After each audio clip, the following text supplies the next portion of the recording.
internationale Zusammensetzung, 2 Finnland und 2 Schweden. International lineup, HC Davos,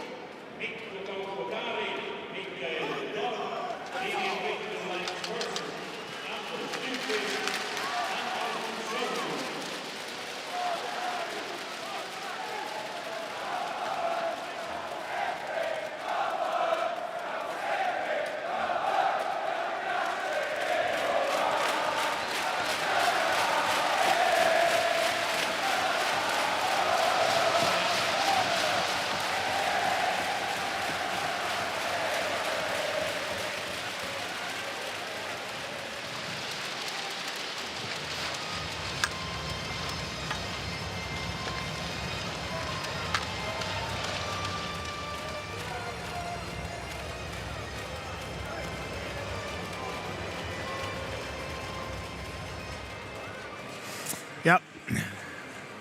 Yep. They're on. Yep. Yep. Hello. Yep. 1, 2, 3, 4, 5. 1, 2, 3, 4, 5. 1, 2, 1, 2, 3, 4, 5. Sparta Prague, Ambri-Piotta, Spengler Cup.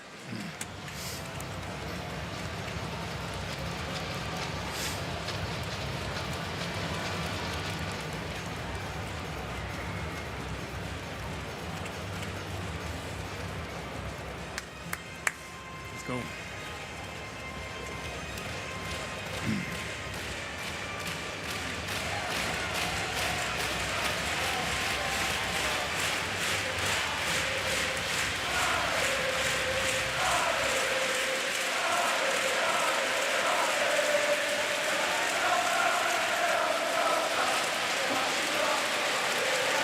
A packed house at the Ice Stadium in Davos, Switzerland for the Spengler Cup Championship game. Sparta Prague 3-0, Ambri-Piotta 3-0. Two teams that have been excellent so far.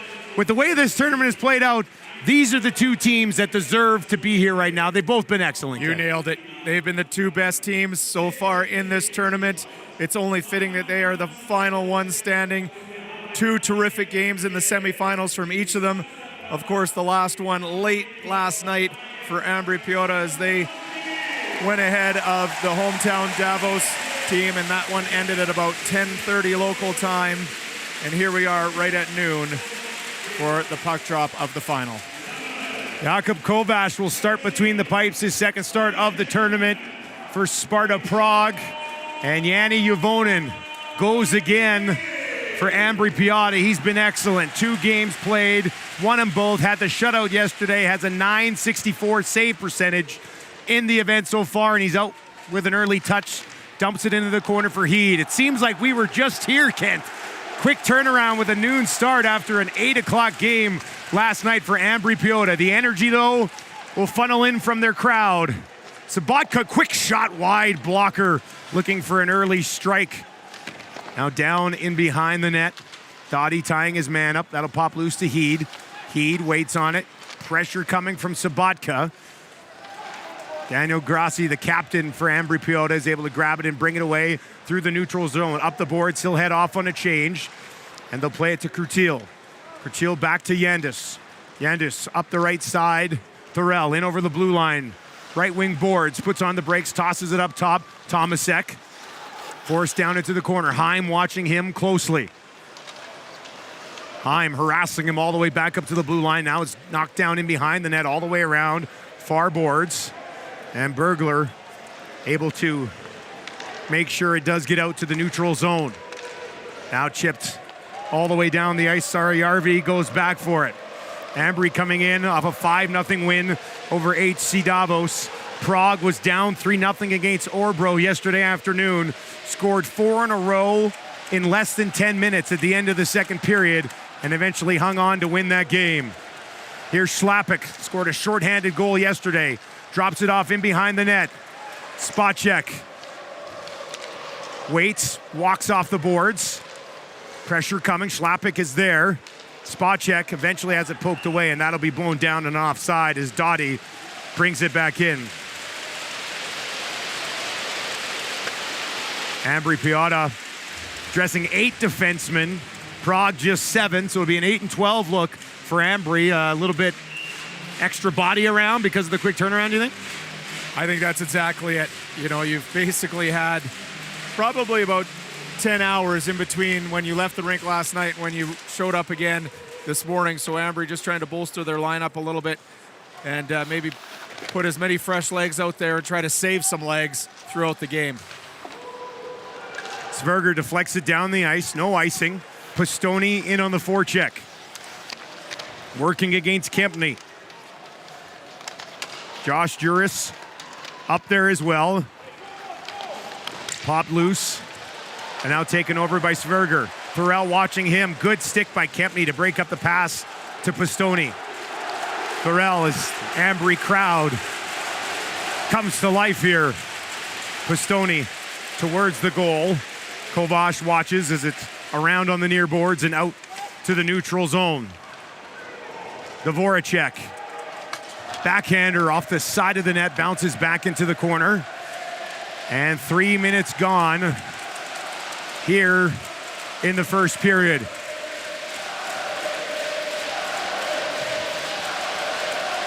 Now brought away to the neutral zone. Broken up there. Sabatka will take over for Prague. Heed in his face. Repic following up on the play. Another crack at it. And Ambri will clear the zone. Repic chips it in. Knocks Burin off the puck. Heavily into the boards is Burin. He almost looks like he was knocked out there when he went into the boards, the way he rolled back. But he's rolled over onto his belly and now up to his knees. Formanton and Sabatka going head-to-head there. That's a dangerous hit. It's a clean hit because it's shoulder to shoulder. But Burin's going hard to retrieve that puck, but you can see shoulder to shoulder. And I think the shoulder into the boards is going to be the concern. That was a heavy collision. And some words between the two clubs, but no penalty on the play, and so there shouldn't. But just in that situation, going back, when you make contact like that, definitely a dangerous situation. Formanton and Sabatka continue to exchange words with Burin crushed into the boards. We do point out that, once again, Ambri did dress 8 defensemen, so if they were to lose one, they would still have 7. The first time is for free, and this was this time. Next time, I take you out for unsportsmanlike conduct, right? Hey, the one thing we've seen all tournament long is the communication from the referees. It's been incredible. And don't you just love that? Sabatka and Formanton going at it, exchanging pleasantries. The ref just pulls them aside. Okay, you've had your warning. Now let's play hockey. That's your freebie. Next one will cost you. Now out to the neutral zone. Up the boards, far side. Foreman wins that race. Heed in behind the net. Moved ahead to Formanton, pokes it, and gets some help to knock it out to McMillan. McMillan plays it back up the wing. Formanton giving chase. Mikalish there to the blue line. Doughty keeps it in, backhanded. Grossi turns with a shot that is blocked in front by Mikalish. And now he'll move it ahead. Repic dumps it up the ice. Foreman by himself here at the tail end of a shift. And he'll turn it over. Tomasek up with pressure. Horak joins him. And now it's given away. Back up top, locked and loaded. Shot in Yvonen. Good pad save. First save of the hockey game. And he had to be sharp. Heim the other way for Ambri. Back up top, Virtanen sends one on goal. He didn't play last night, but draws back in here today for Ambri. Well, he could be an important player with a night's rest. We mentioned 8D in the lineup for Ambri-Piotta. He could get some extra time as this game wears on. I'll tell you who's not tired, and that's the Ambri-Piotta fans. They've picked up right where they left off as we got to look at this long shot. It was going to go wide, but it's deflected up and out by Jan Kovash. Heim, Nubuehler, and Bergler out here for the Swiss club. Sarjärvi throws it across one-timer once again off the stick of Buchtala and out of play on the shot from Virtanen. Well, we got a quick look at Jan Kovash Here's the sharp angled shot from Dvorak. It actually hit the post, but I don't think there was any. It wasn't in jeopardy of going in, I don't think. No daylight there. It was basically from below the goal line if it went off Juvonen possibly, but it sounded closer than it actually was. I don't want to fall, that's why. Yeah. Buchtila had to go grab a new stick. Now Vatushin to take this draw against time. I got this. He got the same. Red starts. Face-off just laying there. And finally, Vatush is able to step away and grab it. Plays it up the boards, but it's knocked right back down immediately into the corner. Bergler working along the boards. Gets some help. That's Neubühler fighting in there. A penalty coming up. The official out at center ice had his arm up as Juvonen made a beeline to the bench, and a power play for Ambri-Piotta early in the game. Yeah, looks like it's going to be a hold to Mikkel Frutil. We saw this call a few times yesterday, and the refs have been told is, you know, when you're in a scrum, you're in a battle, and you're taking one hand off your stick and wrapping the free hand around, you're going to get called. Ambri power play so far, 14.29%, third in the tournament. They've scored 2 power play goals on 14 opportunities. Their penalty kill has also been terrific. Spacek drops it off to Schlappick. Spacek wants it back, he'll get it. Spacek waiting, Schlappick parked on the far side. Back in behind the goal now, up top, Schlappick. Formanton in the high slot. Return feed, Schlappick. Blue line. Virtanen drops it off. Schlappick walks in, no shot yet. Across the Spacek, bobbled it ever so slightly. Now Schlappick turns, waits, takes it along the ice. Spacek a crack at it. And that bounces into the far corner. Buchtila had his arm lifted at the last second. Now Spacek has it, walking in. Spacek waits. No seam through on the far side just yet to Schlappick. Goes down low. Eggenberger. Back up to Spacek again. Now across to Schlappick. Sends it on goal. Formanton scores! A power play tip. Ambri strikes first. 1-0.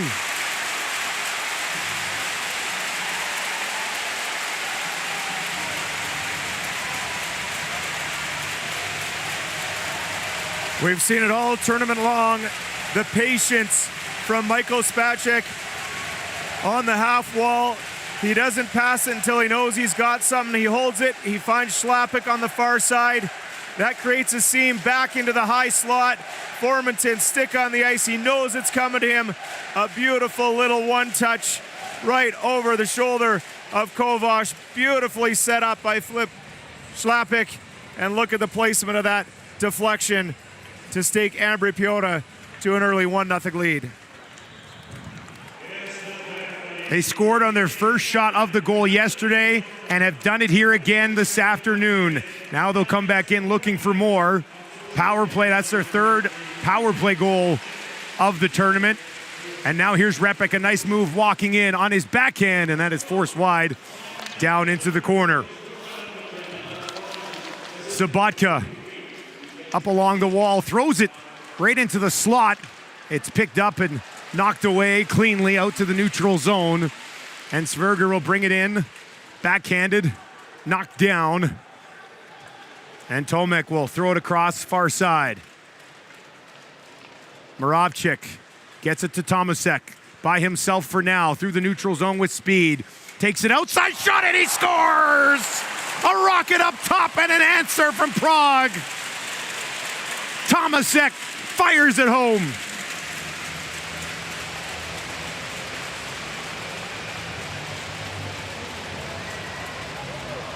Well, David Tomasek was wonderful yesterday in the semifinals. He picks up right where he left off.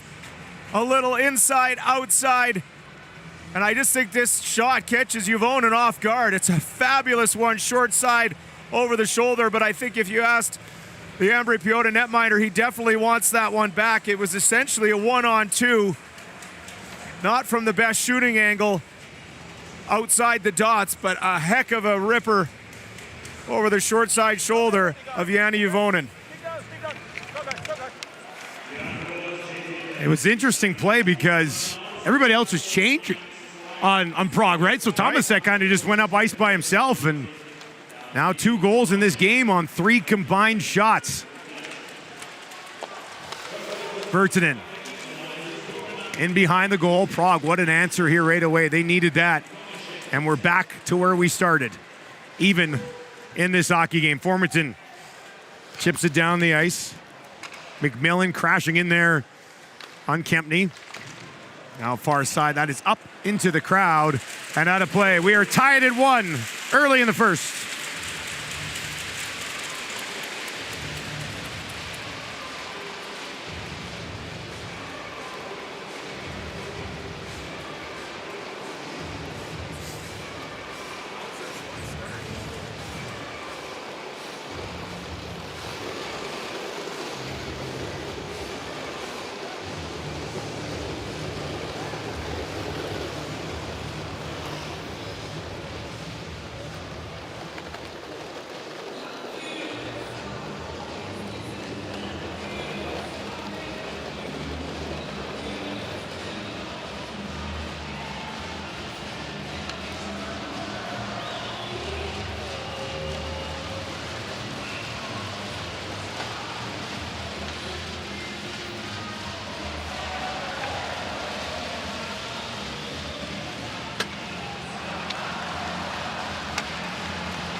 Welcome back to the Ice Stadium in Davos. An interesting start to this hockey game. Formanton for Ambri-Piotta from Schlappick and Spacek. And then 50 seconds later, Tomasek replies to get his team back on level ground. Tied at 1. McLeish back into the corner, stretch pass out to center ice. Dvoracek trying to cut wide. Doughty takes over, moves it to Neubuehler, tips it back, and now right side, offside, as Bergler kind of got ahead of that puck and then went to turn back for it and put himself offside. Bergler, a couple goals in the tournament. Got a heavy shot, doesn't he? Got a very, very heavy shot, and you know, all you got to do is look 1-1, 3 shots combined, start putting pucks on net. Jan Kovac, he's only playing 1 game in this tournament. He's not going to be tired. I don't think that's a concern from Sparta Prague's perspective. But you look at the other end, Yanni Jovoven, he played last night. He was very good in the victory over Davos and right back between the pipes here today. Not very often in hockey is a goalie going to start 2 games over a 14-hour stretch, essentially, and that's what Juvonen has been tasked with here this afternoon on a Spengler Cup New Year's Eve afternoon final. Repic. Back in behind the goal. Now quickly they'll move it back over to 26 in maroon, and he'll turn and play it out to center ice. And Sabatka takes over. Sabatka has looked good so far in this event. He has just 1 assist in the 3 games, though, but he's been making plays with the puck. Now turns it over just inside the blue line. And they'll dump it off in behind the goal. Head for a quick change. 8.5 minutes gone here in the first. Saariarvi, right wing side, broken up. Tomasek, Saariarvi right back to knock it loose. And now they'll play it up. Pistone tried to bring it in on side. That's knocked away. Virtanen backpedals inside his own blue line. Dumps it off to Saariarvi. Saariarvi, good look ahead to Sverger. In over the blue line. Lost the handle on it. Now it'll be flipped high. And Thorell skates onto it. Back to Tomasek, the goal scorer for Prague. Looking for another walking in backhander. That would have been terrific. But it's turned aside and now sent all the way down the ice. And Tomasek, after that goal, is jumping here today. Well, it could very well be a game within the game, and that's in the neutral zone. And both teams went back and forth without creating anything, getting stopped at each other's blue lines. But then suddenly Tomasek burst through, and we saw what his hands did a few moments ago on the first goal for Prague. And he just about had an even more beauty one here. 1-on-1, you can see his reaction. Tomasek, 26 years old, signed to a contract here with Prague for the next 3 seasons, was in the KHL last year, spent some time in Liga in Finland, and is now back here in Czechia. And also played in Belleville with the OHL with the Belleville Bulls. 2013 to 2015. 3 points in his first 2 games of the tournament. Didn't play in the opener. Okay, White. You heard me? Don't play with the skate. Wait. I'll shoot the puck. Easy, guys. I love the linesman over here. Oh, that's set high and wide and out of play. As a player, you definitely appreciate that. You like that? You know exactly where you stand. Yeah. There's no guessing game, I guess, over here. Eh? No, and I mean, especially as a center, I mean, you know, as you can imagine, you're always trying to be a little bit inch closer. You want to get your stick down a little bit further. You know, and so they just keep you honest. All right. The defensive team puts their stick down first. I want your skates at least on the lines. Sounds simple enough. Now in behind the net, back up top. Yandis, tons of traffic in front. Too much to even have that puck get through as it hit Grassi, and now it'll be controlled and moved ahead by Ambry. Formanton chips it down the ice. And all the way back out to the neutral zone. Dottie. Formanton chips it again. McMillan giving chase. McLeish first on it. McMillan finishes his check. Comes around to Konechny. Konechny sends it in. Juvonen keeps it alive. Konechny lost a mitt just inside the blue line. And now it's played ahead. Bergler down in behind the goal. Dottie goes to the front of the net. Couldn't get it to him. Picked off by Thorell. And now Prague takes over possession. Left wing side, Thorell. Softly down in behind the net. Wants to give chase. A quick look there from Dottie. And Fisher moves it up the boards. Andre Heim through the neutral zone, in over the blue line, all the way down into the corner. Plays it back up top. Bergler's shot, that's just wide. Kovash looking to his left as the puck zipped by. Heim, side of the goal, takes it in behind the net. Bergler comes back in to help, and he had it momentarily in the corner, but it's knocked away, and now Foreman with a chance to clear as Repik ahead of the play, and they'll just dump it in.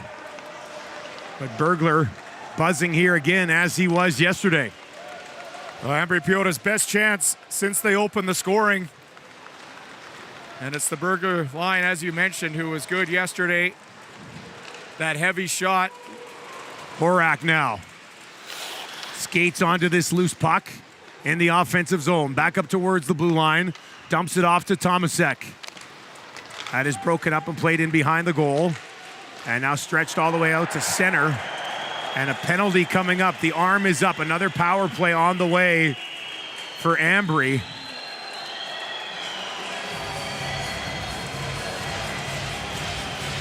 Got to the player a little bit too early there, I guess. Well, it was a long pass up to center ice.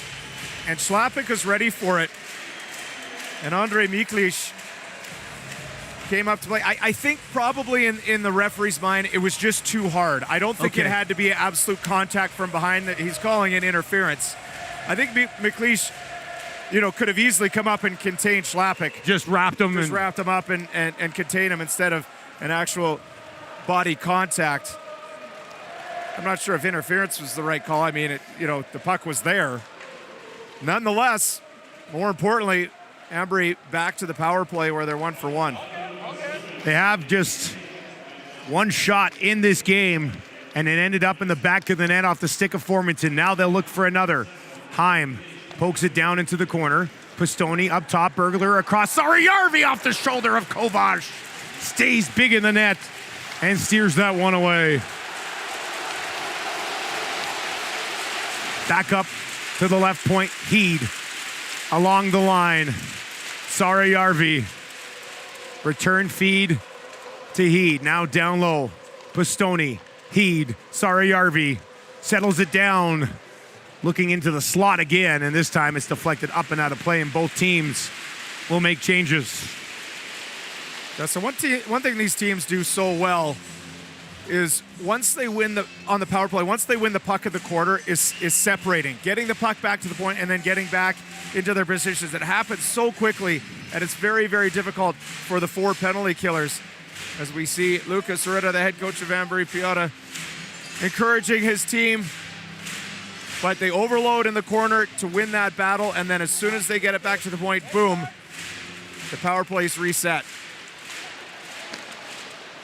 Spot check. Along the boards now, Formanton, Schlappick. This is the unit that scored earlier on for Ambri. Schlappick. Virtanen. Spot check will let her go. Kovac down. Butterfly. Save made. Back up top, Virtanen again. Has to be careful here. Spot check. Horak. Blue line not out. Kept in. Virtanen now, far side for Schlappick. Formanton in the high slot where he scored from earlier. Schlappick again. Virtanen. Schlappick, this time he'll take it. Kovac down. Got his left pad on that. And back out to the neutral zone. Formanton brings it in wide. Down and behind the goal. Eggenberger tried to help out. Spot check came in. It's poked by. And now going for his skate, Tomek. The defenseman gets to center and plays it down. And just 15 seconds left in the second power play of the game for Ambri.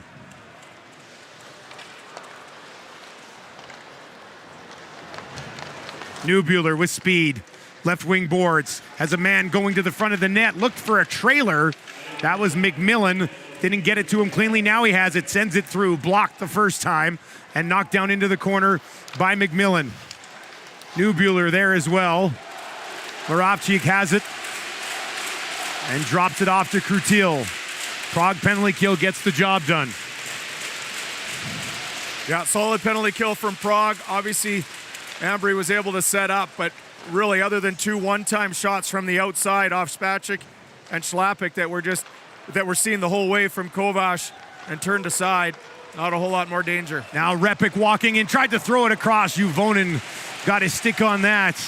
As speed in the neutral zone picks up, Foreman drops it back here to Yandus. Back to 63, and he'll give it away along the boards.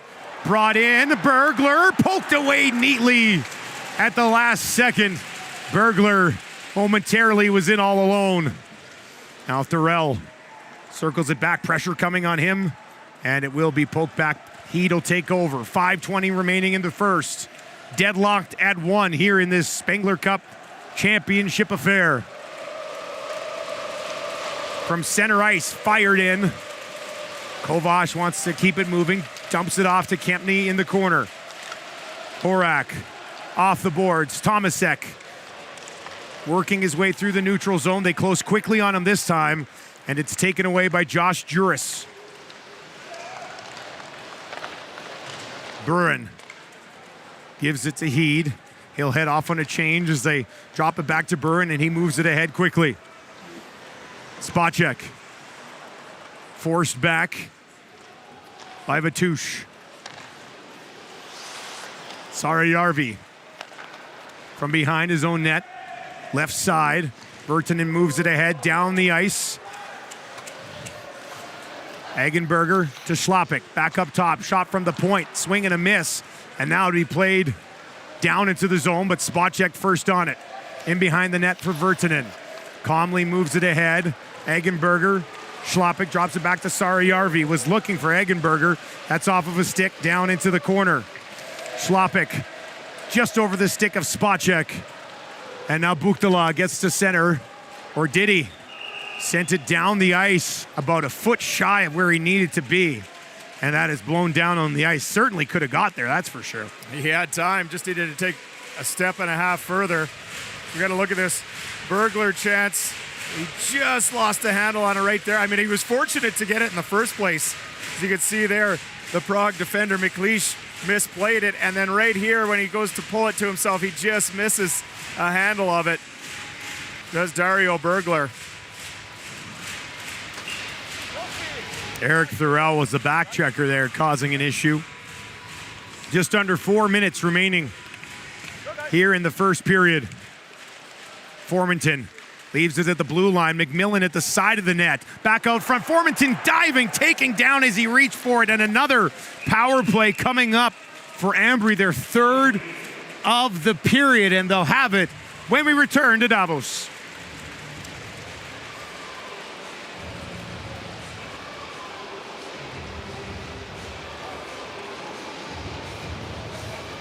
Okay.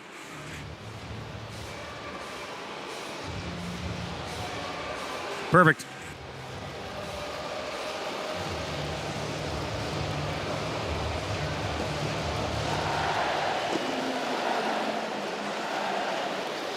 Okay.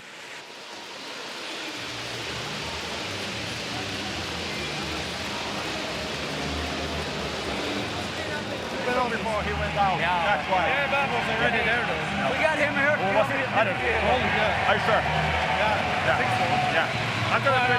Last time. Next time I'm gonna do it better. Okay. Yeah.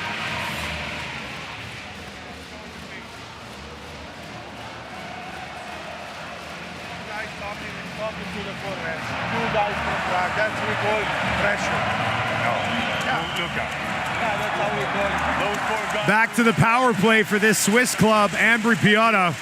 They scored on the first one. Had great puck possession on the second one as well, but a couple of outside shots, and that was about it. Yeah, you're right. They set it up very, very nicely, but to your point there, just didn't get that seam penetration that led to the first goal on the tip from Formanton. It was pretty much all on the outside. Formanton is the one who draws this penalty going hard to the net. He's such a good skater. Puck comes in front from McMillan, and it was the Czech defender who was forced to haul down Formanton. Now shorthanded, played all the way down the ice, picked up here. Foreman, a shot over the shoulder of Juvonen and out of play. How's that for starting a penalty kill? Face-off one, Foreman off to the races, and it's just dumped out to the right side. Almost a set play there.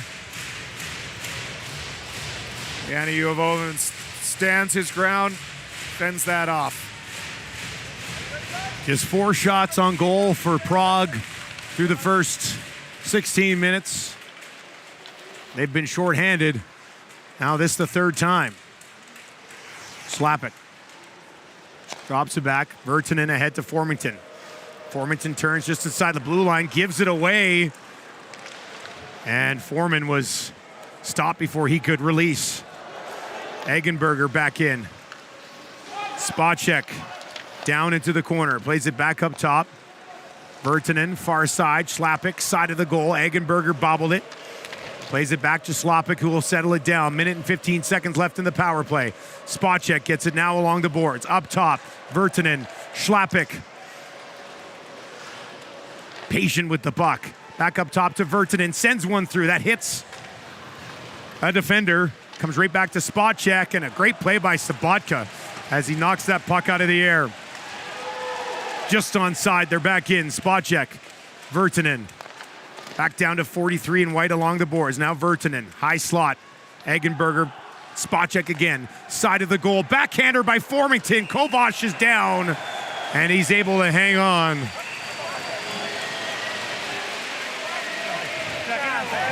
Well, again, very perimeter on this power play from Ambri. This last one, Spacek goes down to Formanton. Formanton's looking elsewhere, then tries to backhand it up on the far side. Michael Kempney making sure Formanton isn't going to get a rebound there. And it's a lot of, moving it around. It looks pretty, but they're not creating a whole lot. And there was a few times there was a pass from Heed back to Slapik, and he just bobbles it just for a sec. I mean, when this power play is effective, it's one touches and, receiving it and releasing it right away. And when there's a little bit of bobble, sometimes you just need that split second as a foursome penalty killers just to get back and set, and those seams are closed. Well, and they're so wide right now as well, right? Like Spacek's getting the puck along the boards here, which is so far from the net. There's really no shooting opportunity for him just yet. We'll go to the other unit here now. Heim. Sariarvi comes in and helps him win that draw. He's just going to load up and fire. Comes right back to Pistoni. Pistoni in the corner. Sariarvi lets one go wide. Glove side all the way around, back up to Heed. Pistoni has Haim parked right at the side of the net. Bergler in front was looking to backhand that over to Saariarvi, who keeps it into Pistoni. Pistoni to Haim, and he bobbles it.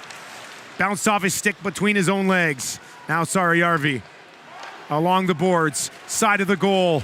Bergler turns. Saariarvi again has traffic partially in front. Now up top to Heed. One-timer Pistoni, and that's wide. Power play has expired. Just over 90 seconds remaining as we play 5-on-5 here late in the first. Tied at a goal apiece. Well, that was some terrific puck movement. How about the vision from Vili Saariarvi? Wow. Just what you think Sparta Prague's going to clear that puck, spinorama pass across the ice. Newbuehler first on it, moves it around far boards, couldn't control, and now brought back up the other way with speed. 4 of them through the neutral zone. Tomek down in behind the net. Vatush on it there for Prague. Leaves it once again. Tomek takes it in behind the goal. Final minute of play in period number 1. Ambri-Piotta, Prague tied at 1. Buchtala sends one on net. No traffic and an easy glove save there for Juvonen.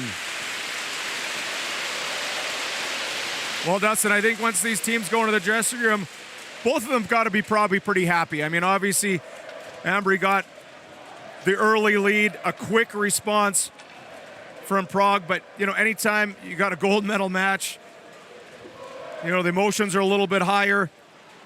To be 0 or, you know, even after, you know, 20 minutes with 40 to go, I think both teams probably will take that. 74, thank you. Give it there. White, ready, red, ready. Face off one cleanly back to Moravchik. Sends one through that. Hits Buchtala at the side of the net. And now be pushed ahead by Heed. Eggenberger flips it to Schlapik. Schlapik walking in. Wanted to throw it across the Spacek, but lost the handle on it at the last second. Now Spacek just inside the blue line. Ambry was thinking first period lead there, but Schlapik couldn't connect with Spacek. Now Schlapik again in over the blue line, and Spacek about a step ahead of the play, and we'll get another stoppage with 15 seconds remaining in the period. I mean, this 2-on-1 came out of nothing. It was almost a broken exit out of their zone, and then one quick pass launched Schlapik and Spacek. And a little bit of indecision, I think, there for Schlapik. He wanted to go. Spacek was asking for it, right? And it was a good play from the Prague defender to take away that passing lane. And then Schlapik just ran out of room and time. Hacked back down into Prague territory. Kempney will ring it around the boards. And that is chipped down the ice. And that will do it for period number 1 of the Spengler Cup final. Ambri-Piotta opens the scoring with Formington, but Tomasek replies just 50 seconds later, and we are tied at 1.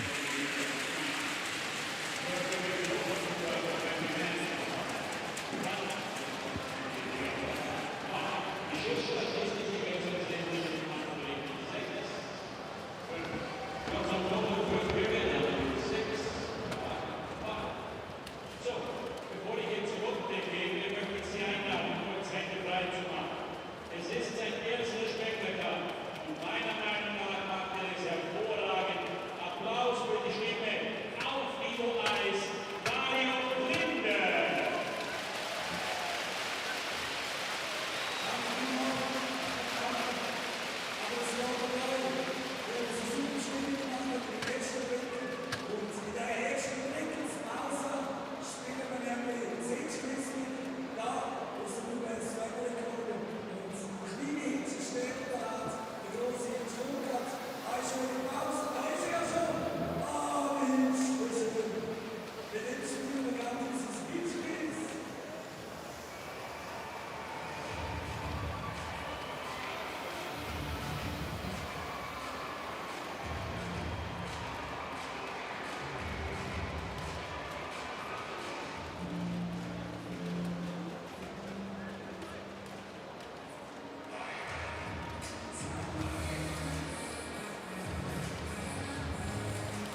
Okay, boys, just quickly here on our control breakout. Okay, when they pull back and they go under 3-2 here, so they're gonna set up like this. So make sure we got the D here. Always centerman will always swing like this. Okay, we got the winger just behind the centerman, and we got a post up here. The other D, not lane. Okay, come out here. Maybe you're gonna find the centerman. You can go and chip it out both sides. Okay. Otherwise, we can go D to D. He's gonna chip it up here. Be strong on that puck. Chip it behind, strong side. He's gonna go get it, and then the other guy will come down. You can move it over, or you can keep the puck. No, but we are in the offensive zone. That's where they wanna create turnovers. No, at our offensive blue line, and then they come with speed. So make sure we get those pucks behind that wall. Okay. Forecheck. Stay aggressive on those guys. For me, I think we can go not much, but I would say 5% more. Where we are in the offensive zone. We are going, but a little bit more stop and start. So that you are faster on the D right away. Down, bam, centerman lock in the middle. You saw that they want to have the centerman coming and pass it to him. D, let's keep a good gap here. Let's keep a good gap. But make sure one thing, that you bomb them, because we saw a couple of times they were doing bam, and they were hitting the second wave coming in the neutral zone. So make sure you bomb them down low. Otherwise, tell me if I'm wrong, but I feel a very high. You want to win. Buck, I saw they just tweeted out the All-Star team for the Spengler Cup. I don't know if. Oh, okay. Oh, he sent it to me too. Okay, perfect. I put myself also included that we wanted to be up to 0 right now. Yeah, that's why I was just thinking a heads up maybe for the next one if they want. Yeah. 1-1 after 20 minutes. Perfect. So, stay patient. Don't force the game. Play the game, but very aggressive.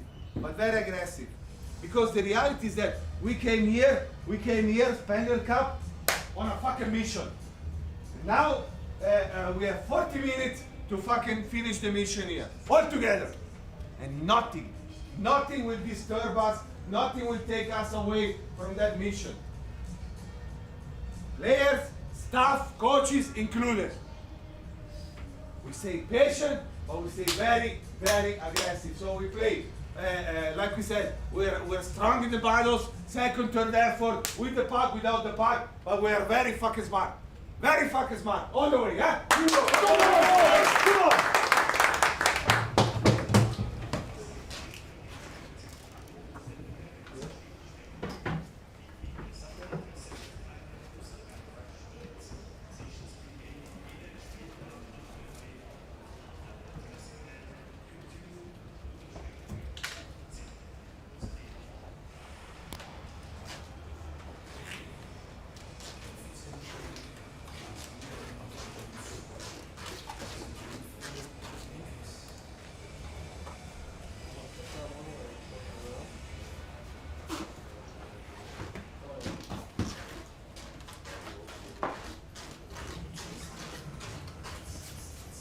Come on. Let's do it. Come on, let's go. Yeah, boys, huh?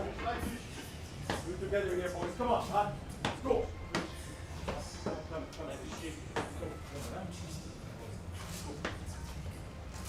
Yeah, boys. Be careful with the penalties now, eh? You got a corner. Yep. Go, boys.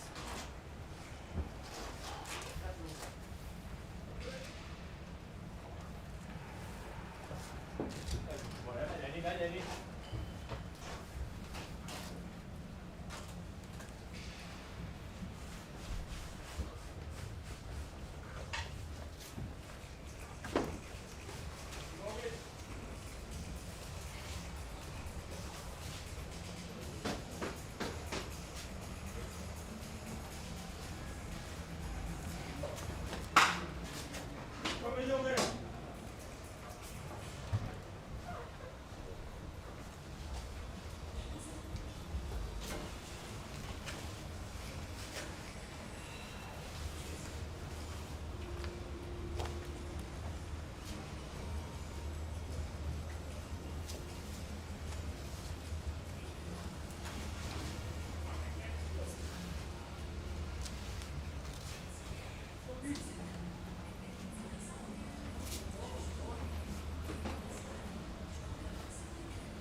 Okay.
Second period of the 2022 Spengler Cup final about to get underway here at the Ice Stadium in Davos.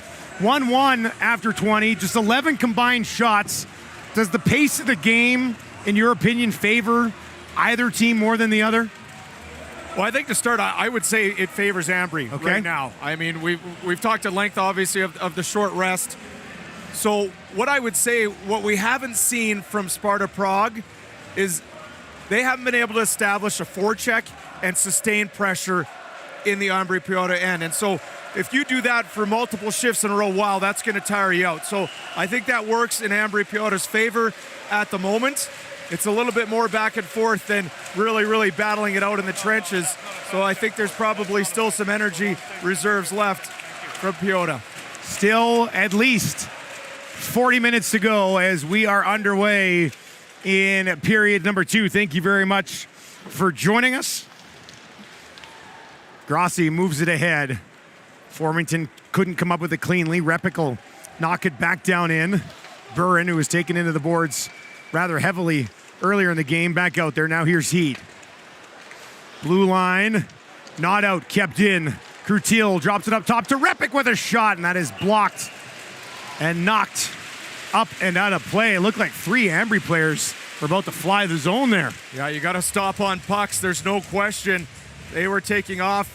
Good keep in there, and you could see Brandon McMillan just get the shaft of his stick on that shot from Repic. McMillan's probably going to want to give that a couple flexes while he's on the bench. Heaven forbid he gets a chance and it snaps. Sometimes that can happen when you take a shot right off the shaft. Repic, of course, was the one with the big hit on Burin you just mentioned, so good to see him back out. That looked like that could have been a shoulder injury just waiting to happen. Tomasek back and forth along the near wall. Drops it there. Miklish sends it through, deflected, and Juvonen kicks out that left leg. And it'll be taken back in behind the net. Virtanen up the boards through the legs of the intended target, Nubuehler, and all the way down the ice. Well, once again, we were able to listen in to head coach Lucas Sarita and his conversation with his Ambri-Piotta club in between the periods there, stressing once again, be patient, but again, be very aggressive. And he finished his chat with his players that he wants them to play smart out there. Second and third effort, determination, but let's make sure we play smart. To the blue line, not out. But they close quickly and knock it to the near boards here. Tomasek, the goal scorer for Prague, plays it down low. Now out front, loose puck there, Juvonen. Great save at the side of the net as Prague works that puck right into the crease. Now Thorell drops it off, making a change, so they'll just chip it down, and Arvi goes back to pick it up for Ambri. Virtanen ahead to Eggenberger, made a move at the blue line, turned it over, now back the other way, Vatush. Buchtala slides down in there to help him. Safin, much bigger man there against Spacek. They'll battle down low. Spacek gets turned around, trying to get his stick free. Now he does. Safin drops his, and they'll move it ahead, Schlappick. Eggenberger overskates it at the blue line, and Prague regains control immediately. Arvi misses Eggenberger. Prague takes over again. Tomek, stretch pass ahead. Safin will chip it down and head off on a change. Gustav Thorell into the corner. Tied up there by Virtanen. Juris takes a return feed, neutral zone, plays it down into the corner. Pistoni will chase in there against Kempny. Juris late coming in, but finishes his check on Thorell. And now it's moved ahead. Broken up at the blue line and knocked back down the ice by Sverger. Krutil. Voracek in over the blue line. And he's taken down, and this will be the first power play of the game for Prague. Now it's going to be Josh Juris for the trip. He had a big hit just moments before, but you can see he gets his stick into the legs of Dvorak there, takes him down. And early on, Dustin, one thing that Ambri-Piotta's got to be very, very careful of is their puck management. We often talk about decision zones. Nando Eggenberger guilty twice of not getting the puck in deep. And we know Sparta Prague so good on that transition, especially in the second period where you've got a long change to make. So you got to get that puck in deep to give your defense time if they're going to be going to make a change. Josh Juris is on loan for this event. A former winner with Team Canada. Been here before and has some experience. Spacek, Formington out to start this penalty kill for Ambri. Sabatka knocks it back.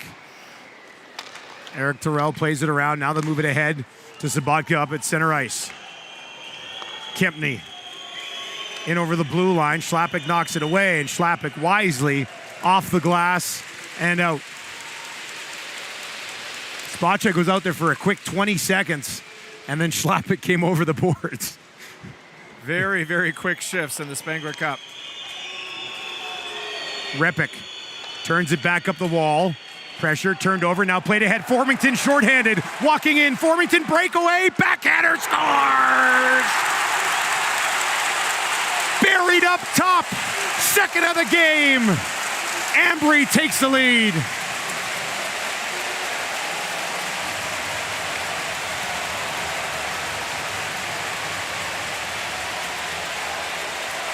Two incredible plays result in this goal, and it's Tim Heed who starts this. A wonderful defensive play, shutting down the rush, and then recognizing that Formington is off to the races. And how about the patience here?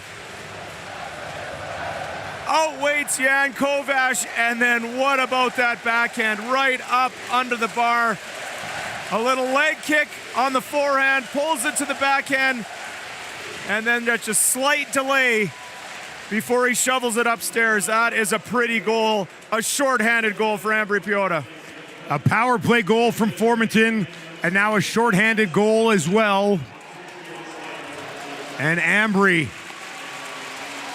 takes a 2-1 lead. Still time on this power play for Prague. They had a immediate response last time. They'll look for another one here. This one off the stick of Fisher and up, out of play.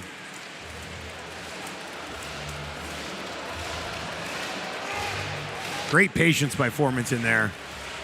That really was. He just had to wait that extra second. If he'd shoveled that in, Kovac very well could have got his left pad, but by waiting that extra millisecond, and then obviously where he put it was pretty impressive too. Right upstairs. Ambri-Piotta was here in 2019, here again obviously this year, and they have never trailed in regulation. The only loss that they have came against Trinec in overtime in 2019. That one was almost offside. Buchtala plays it back up top, side of the goal. Horak turns, Juvonen takes it off the shoulder, and Spacek takes over as the penalty about to expire. He'll flip it all the way down the ice, and they'll head off on a change. Prague power play not only doesn't score, but allows a shorthanded marker, and they are now down 2-1. Juvonen off the boards and out of the zone immediately. Eggenberger knocks it down in behind the net. Juris is there. Out of the penalty box and back in on the forecheck. Now the 20-year-old Konechny knocks this down into the corner. Dottie moves it around to the point, bounces to the blue line, not out. Forler tied up. Can't come up with it. Dvoracek working there. Sabatka comes in. He's watched by Juris. Now Dvoracek trying to get away from Dottie, and he does. Working towards the slot, lost the handle on it. Eggenberger to the blue line, not out. And finally, on a second crack at it, they will clear the zone, but it'll go for icing off the stick of Dottie and be brought all the way back down into Ambri territory. Well, Dustin, my one concern right now for Ambri is we get a replay on this shot here from Foreman. Good save from Juvonen. But my one concern is it almost feels like getting out of their own zone. They're trying to fly the zone, some of the forwards, until actually getting control of that puck and coming out as a unit. You're only up 2-1. I mean, you got to make sure you keep the puck out of your net first, and it almost just seems they're a little bit goal hungry or taking a little bit of shortcuts, getting out of their own zone. Which we haven't really said about them at any other point in this tournament. Pistone. Eggenberger ahead of him. Pistone in over the blue line. Sends one towards the net. Kovac takes it off the chest and bounces it into the corner where Pistone regains control. Pistone eventually moves it, but it does slide out into the neutral zone, and Burin hammers it back in. Kovac missed it. Pistone will pick it up and take it in behind the net. He's got McMillan in the high slot, plays it around to Burin at the point, in behind the goal. McMillan still parked in front. Burin, left point, return feed. Burin's gonna step into one. Kovac the save. Rebound there. McMillan couldn't get a stick on it cleanly, and it'll be played out and down the ice. Prague sneaking in a change here as Burin goes back for it. Heed skates it away. Stretch pass. McMillan was offside if he would have touched it, and now they will blow it down. Ambri-Piotta on top, 2-1.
Nearing the midway point of the second period in the hockey game here in the Spengler Cup Championship, Sparta Prague. Ambri-Piotta, if you're just joining us, Ambri in the whites, Prague in the maroons. Both teams unbeaten coming in to this game. And a face-off drawn all the way back into Ambri-Piotta territory. Pressure from Thorell. Now thrown out front, that shot blocked. Going down and getting in front of it was Johnny Neubuehler. Now back to the point, another one wide glove side. Neubuehler knocks it out, Bergler drops it off. Brought into the zone by Heim. Neubuehler missed the trailer on the play. Now he'll take it off his skate in behind the goal, side of the net. Heim couldn't get it away cleanly. And Prague back in on the attack. Tomasek hacked and whacked along the boards. Another crack at it, and he'll knock it down low. Thorell in behind the net. Broken up by the stick of Heim, who moved back in front of his own goaltender. Tomek can't keep it in at the blue line. Eggenberger giving chase. Moravchik, who has an assist in this game, skating through the neutral zone, catching up to it. Everybody stays on side. Now up top. Walking right in, Juvonen down, rebound, batting away. He lays back in the crease, still going. No whistle yet. Juvonen still down. Spot check trying to clear the zone, and he does. A couple of opportunities there for Prague. Denied by the Finnish netminder in between the pipes for Ambri. Safin. Down into the corner, the big forward knocked off the puck. And now out to the neutral zone again. Prague will have to clear a little bit of time, but not a lot for Ambri. They'll turn it over right at center ice. Kempny plays it back in. Dvorak going after it. And this time, Formington sneaks in behind the defense and comes up with it. Formington threw it in front, and this time Kovac wisely will hang on with just under 11 minutes left. Oh, what huge saves here from Yanni Juvonen. Lucas Rita talks about second and third efforts. Well, he gets that from the goalie here. Big first save, and then it all kicks off. Buchtel is there with another one. And Juvonen stays with it the whole way. Oh, another 3 saves right away, and look where it is. Prague couldn't find it. Ambri couldn't find it. But Yanni Juvonen stands tall with a second and third effort on those saves. A weak backhander, calmly steered to the corner by Jakub Kovac. Along the boards. Knocked away from Formington. And down the ice, Repik slides in, knocks it loose. Now Repik from a bad angle, takes it in behind the net, centers it out front. Sabatka couldn't get there. I'm not sure he knew where it was, but it was in his skates, and he quickly grabbed it and played it away. Foreman, Heed again. Stolen by Repik, knocked into the corner for Sabatka. Sabatka softly into the far corner, and that'll be hammered down the ice by Sverger. And a defensive zone faceoff coming up on the icing. Well, one thing we know for sure, Sparta Prague is not going away anywhere lightly. As they continue to push, they erased a 3-goal deficit in the semifinals against Örebro from Sweden yesterday.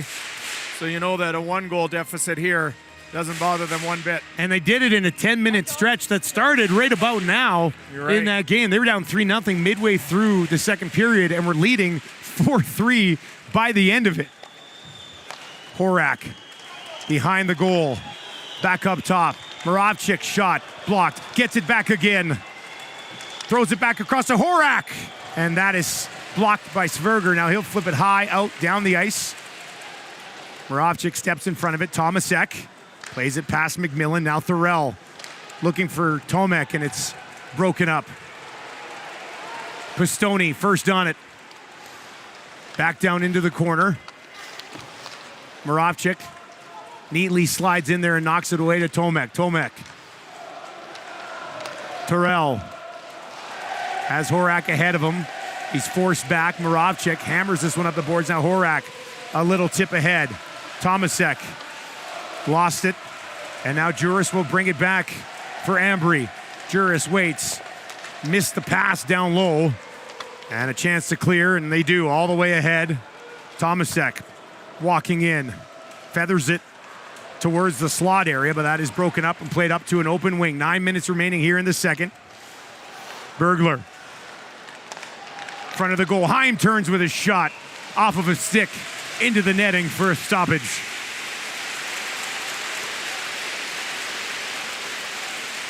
And there's a look at Jan Kovac, Sparta Prague goaltender, beaten twice in this game, twice by Alex Formanton. A little bit of a swing by here on Juvonen, upending the Ambri goalie and maybe just trying a little gamesmanship there from Sparta Prague to throw off the Ambri-Piotta goaltender. Schlappick, Spacek, Forler, and now away into the neutral zone, softly up the boards. Given away there and knocked back down the ice. Juvonen takes a look, comes out, and knocks it around into the near corner. Now they give it away just inside the blue line. Safin back up top. Miklish off the leg of Juvonen. He wasn't sure where it was. Dottie's able to grab it and play it around to the right point. No further, another crack at it. And now it'll be played down the boards. Spacek. Schlappick. Taking a look as he works it in over the blue line. Fires it far boards. Dottie kept it in momentarily. Now Vatouche with some room to skate. Turns it over. Heim off the glass and in. Behind the goal, they'll rip it around. Takes a friendly bounce right to Vatouche. And now Konechny will send it in behind the net. Juvonen out again, settles it down, makes the right play. But it's given away by his defenseman. Now Neubuehler stripped from behind. Off the bench is Foreman, and he's got it. Dribble in the high slot. Along the blue line, now off the end boards. And a chance here for Bergler. Knocks it towards the bench and does clear the zone. Prague starting to push here a little bit now. Yeah, I would agree. You definitely get the sense Ambri is a little bit on their heels. Their exits out of their zones are a little bit harder every time. Prague pushing and pushing. But all that being said, Ambri still doing a pretty good job of keeping Prague to the outside. Foreman. Missing Repic, follows up himself. Heed will get there, takes the high route out, and is able to knock it into the neutral zone. Juris will grab it, backhand it in, and immediately chase after it. Trying to knock it loose. Didn't work. And Tomek will get it back to center and play it down into the corner. Burin takes a look over both shoulders and hammers it in behind the net. Center ice, Kempney slides inside that long pass to Pistone and breaks it up. Thorell, good look ahead. Tomasek walking in again. Horak to join him. Formington gives it away just inside the blue line. Juris couldn't handle the pass. Thorell up the boards. Tomasek first on it towards the goal. Horak was there. Taken down and back the other way. Grossi drops it off. McMillan on a backhand. Stopped and held onto by Kovac. 2-1, Ambri on top.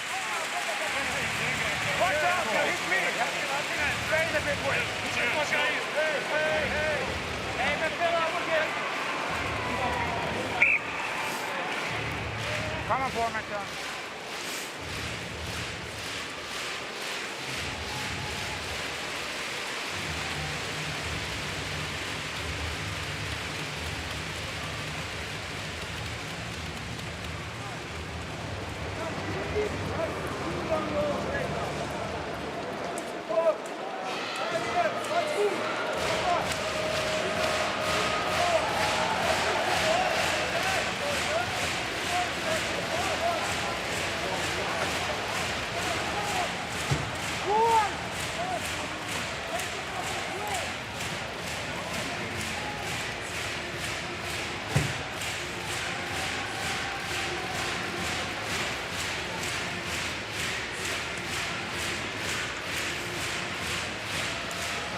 Sparta Prague trailing Ambri-Piotta 2-1 with 5:55 on the clock here in the second. Things have opened up a little bit more in the second than they did in the first. Is that a fair assessment? Yeah, 100%, Dustin. There's no question that it has. I think that now favors Sparta Prague a little bit. I think they'd prefer more run and gun than tighter checking.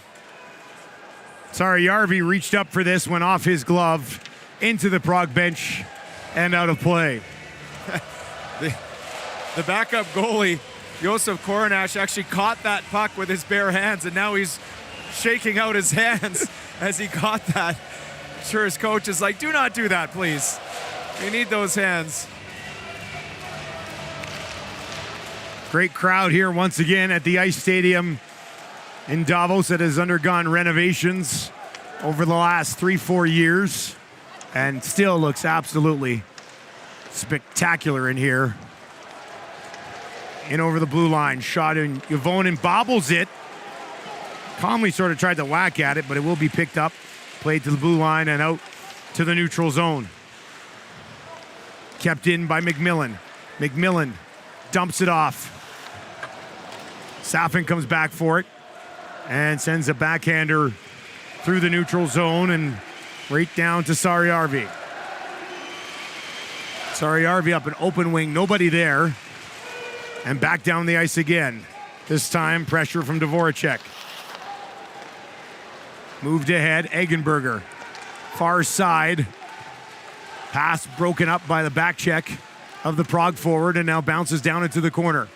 Schlappick and Eggenberger working there. Spacek comes over as well. To the blue line, not out. Spacek has it again. Eggenberger settles it down. Schlappick to the front of the net. Puck comes right back to him. Another whack at it. Kovac is down. I'm not sure they ever got it on goal. Now just inside the blue line and eventually out to the neutral zone. Schlappick, Spacek, and Eggenberger looking for an insurance marker. That threesome, so dangerous. The most dangerous line that Ambri-Piotta can put out there.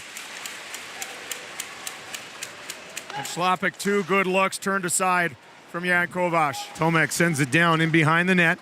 Doughty knocked off the puck there. Comes all the way back around, and Bergler just inside the blue line.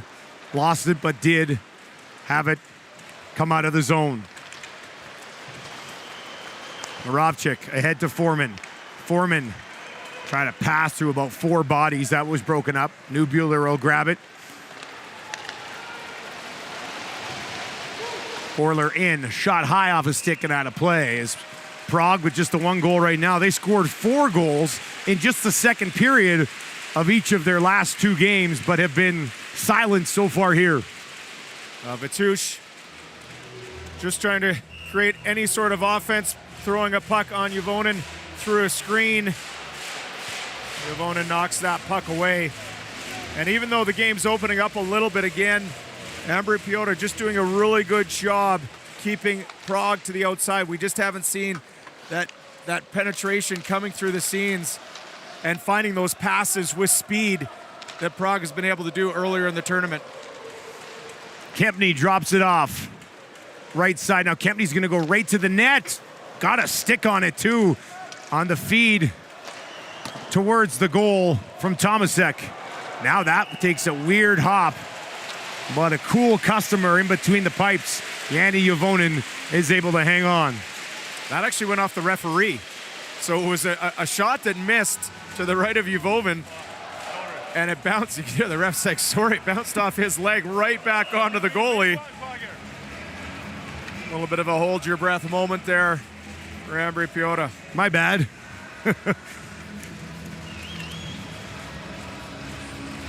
Juvonen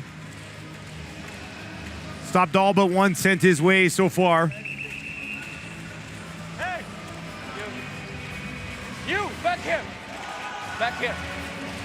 Oh, he was taking. All the way. Thank you. Okay, now, ready. Go, guys, go, guys. Kempny got told to back up, slip back down a little bit. Thorell along the boards. Back down into the corner, Tomasek. And now Kempny has to retreat. Pistone giving chase. Pistone all over Kempny. One hands it away and now gets control. What a job by Inti Pistoni. Now Pistoni drops it to Heed. Heed towards the goal. Sverger couldn't get a stick on it. Sarjärvi will keep that in. He'll play it back to Sarjärvi. Takes a look. Heed tried to move it quickly, bounces into the corner. Krutiel is on it there for Prague and moves it around in behind the net. Pistoni on it.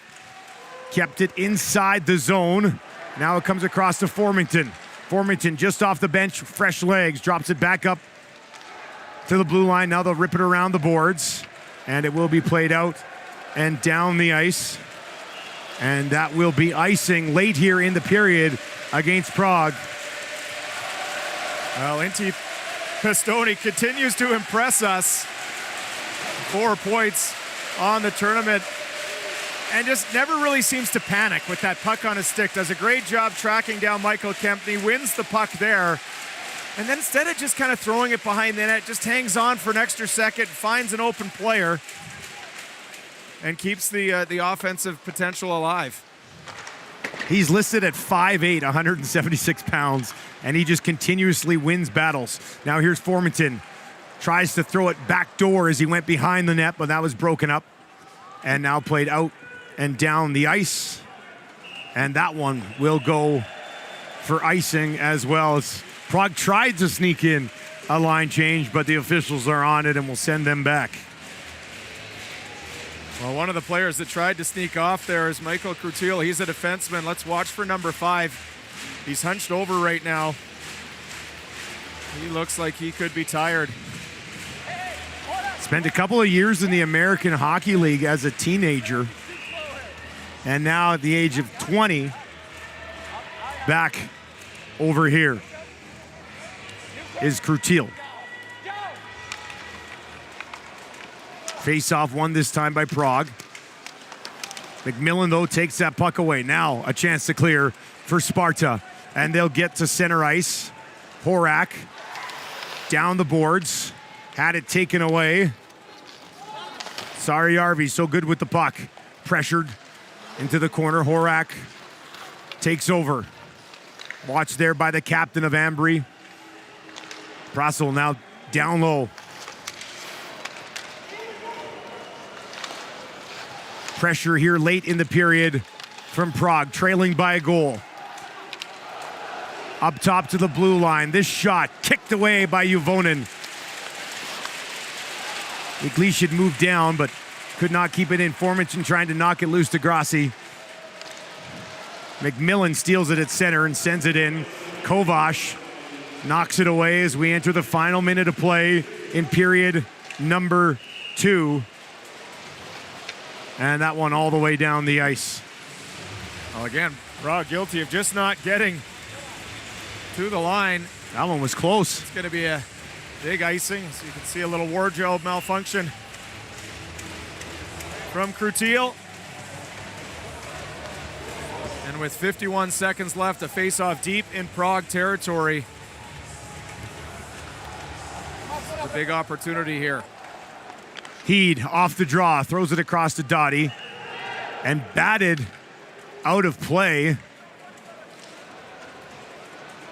Ambri calling for a penalty immediately there. I think they're getting one. They will get it. I think it's going to be Buchtila.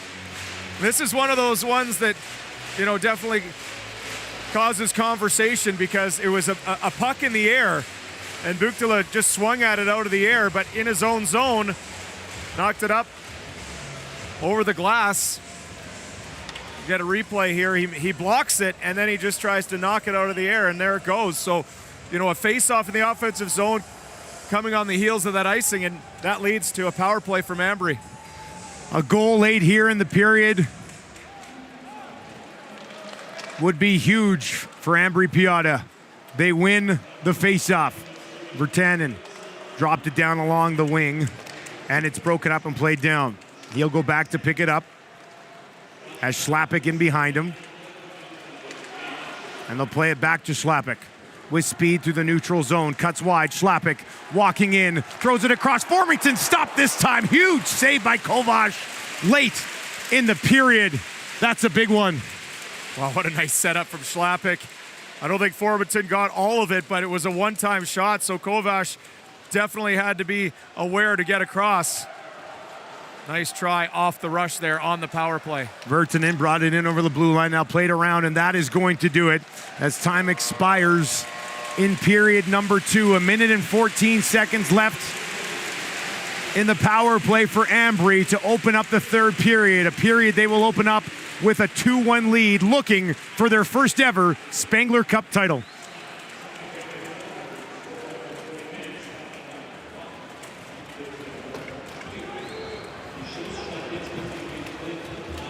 Do I have anyone, Buck, or? Slap it. Okay.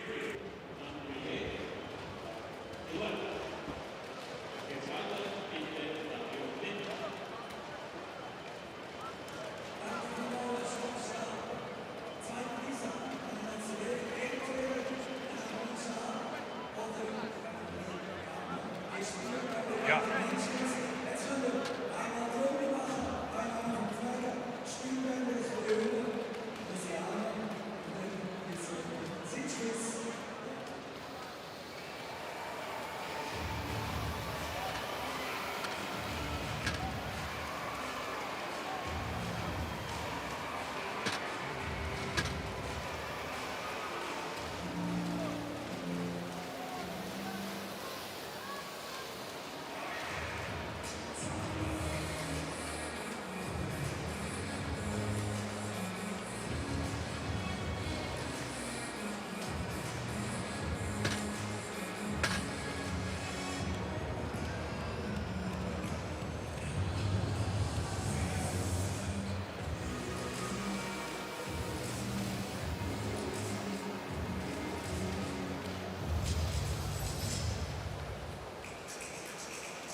Often.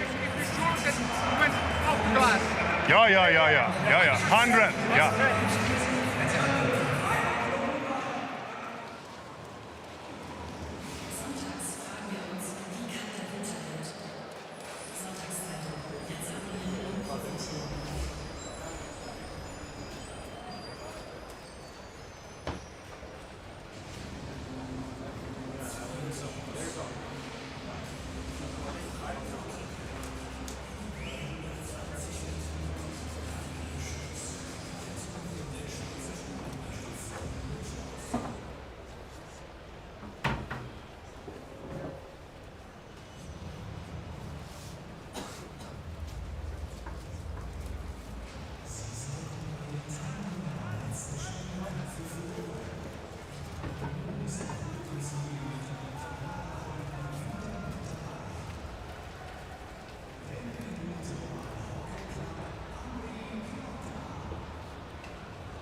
Hey, Buck, I'm here.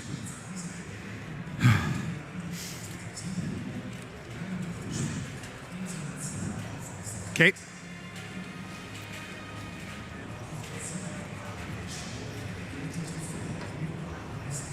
Yeah.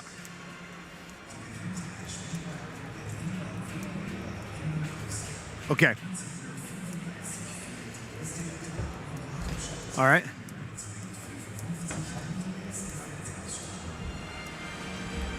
Okay.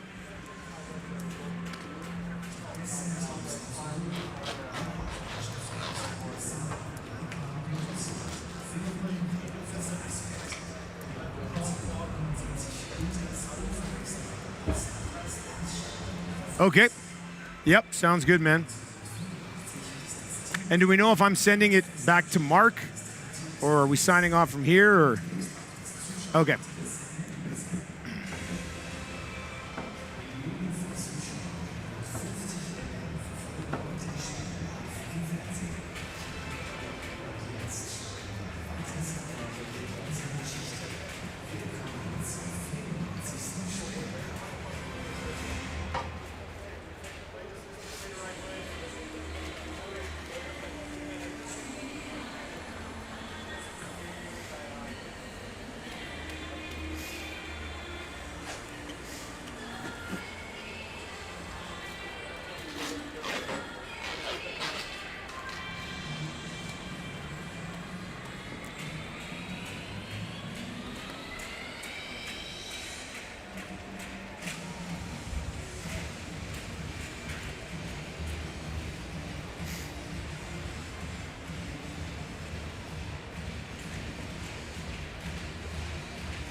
you're fucking gone. And every time the defense is finishing, they're gonna come even more now. Okay, even more.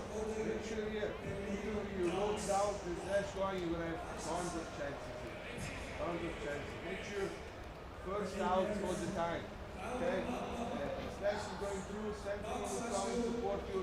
If anything, you need there, then we said here, joining here. First the needle, if you get the part, then you can go wide. Huh? Okay? What I'm saying here, maybe not what I'm saying, but from open play to forecheck. So they're very deep. Huh? So the third guys is like this. So usually here, there is a bad, right? Depends on the shrink, eh? The shrink. Just shrink. Right, shrink. You shrink up here. Because otherwise we have a big hole between our three forwards and the two Gs. That's what they can squeeze. Then if you recover the puck, you can pull out, or then you drop over, maybe turn in here. But if you're off the forecheck there, a couple of times we were a little bit separated from between forwards. I remember once team, I think team I came down, really want to do very well. Make sure we stay up there. Okay, we don't just look up. We stay up and keep going coming. Okay. And then what's important was, okay, make sure you sit down, let's go and finish the job here. Let's go and finish the job. We play lots of patience. Very, very, very aggressive. Now the opponent is down on the ground. Stop the shoot it. Cool on it. We're not gonna back off, we're not gonna give them time and space, we're gonna be on them. We get those pucks out, we get those pucks deep, we forecheck, we're strong with those pucks, strong with the puck, without the puck. Turn the knife, and we go and we finish this fucking job. Right now, right here, let's go! Come on! Go!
Come on.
Welcome back to the Ice Stadium in Davos, Switzerland. Final period of play coming up here at the 2022 Spengler Cup.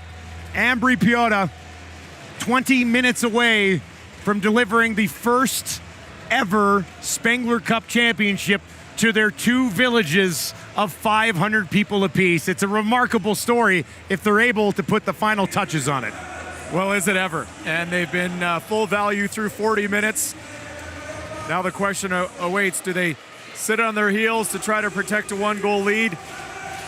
Probably not advisable considering what we've seen the Sparta Prague team is capable of. And from the message from head coach Lucas Sarita is continue to be aggressive and patient in this third period. But, you mentioned two villages of 500 people. It really is an exciting story for this Ambri-Piotta club.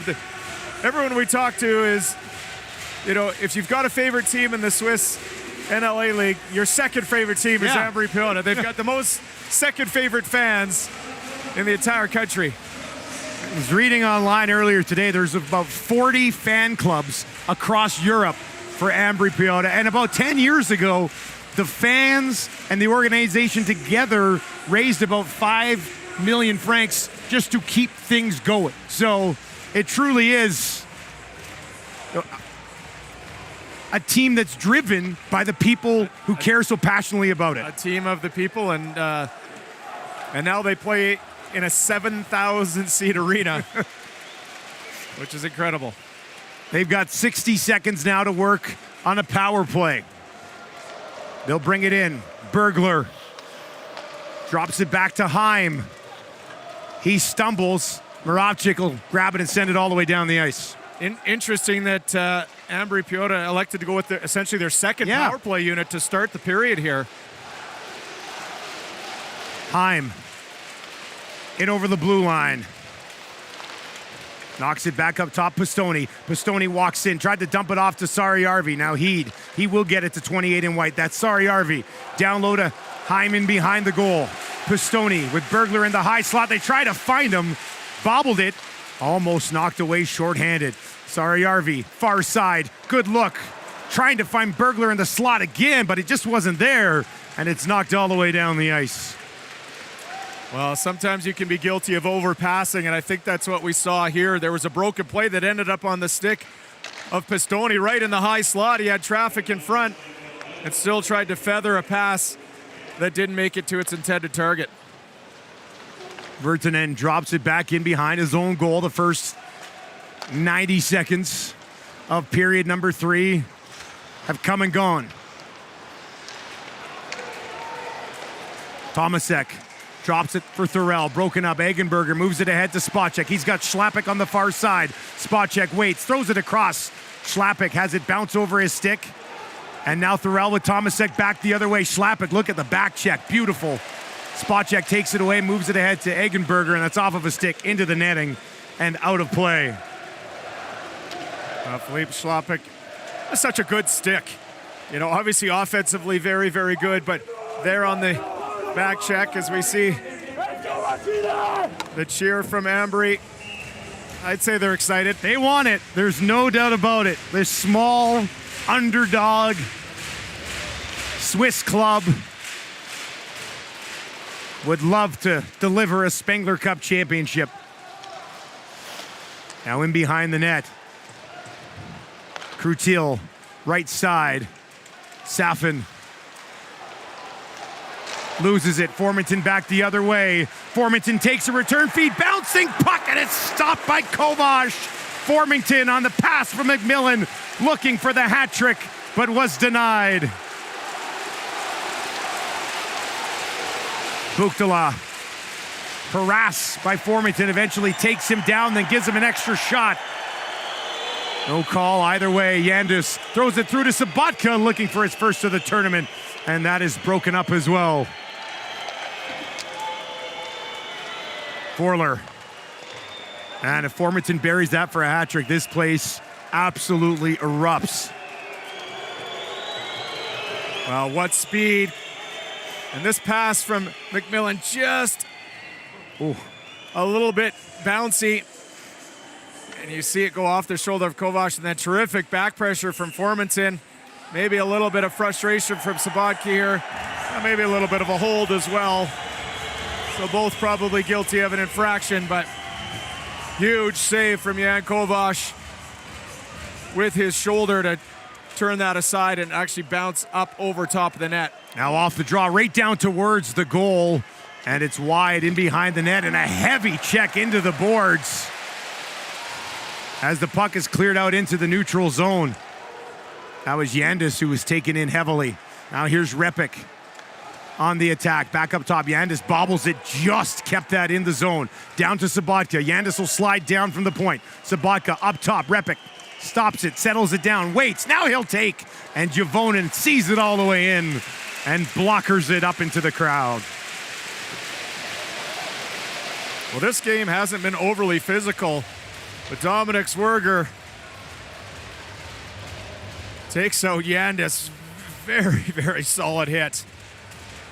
But give Yandis credit, he got up. He was the one that had the shot at the end of the shift there. Shook that off. No lingering effects. Ambri-Piotta played last night, game that started at 8 o'clock, finished around 10:30. Noon puck drop local here today in Davos, so a quick turnaround. Yeah, you first, but no heads together, okay? Here we go, white start, hey, down. Tomasek on the draw, loses it to Heim, and knocked in behind the net.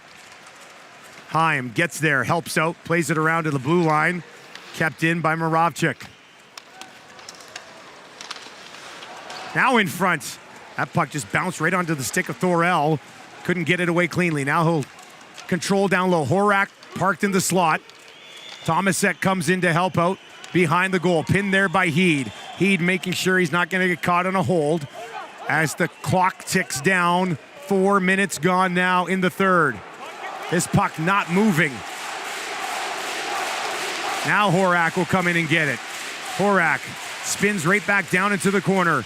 Drops it off there. Tomasek tried to go up top with it. Heed will grab it.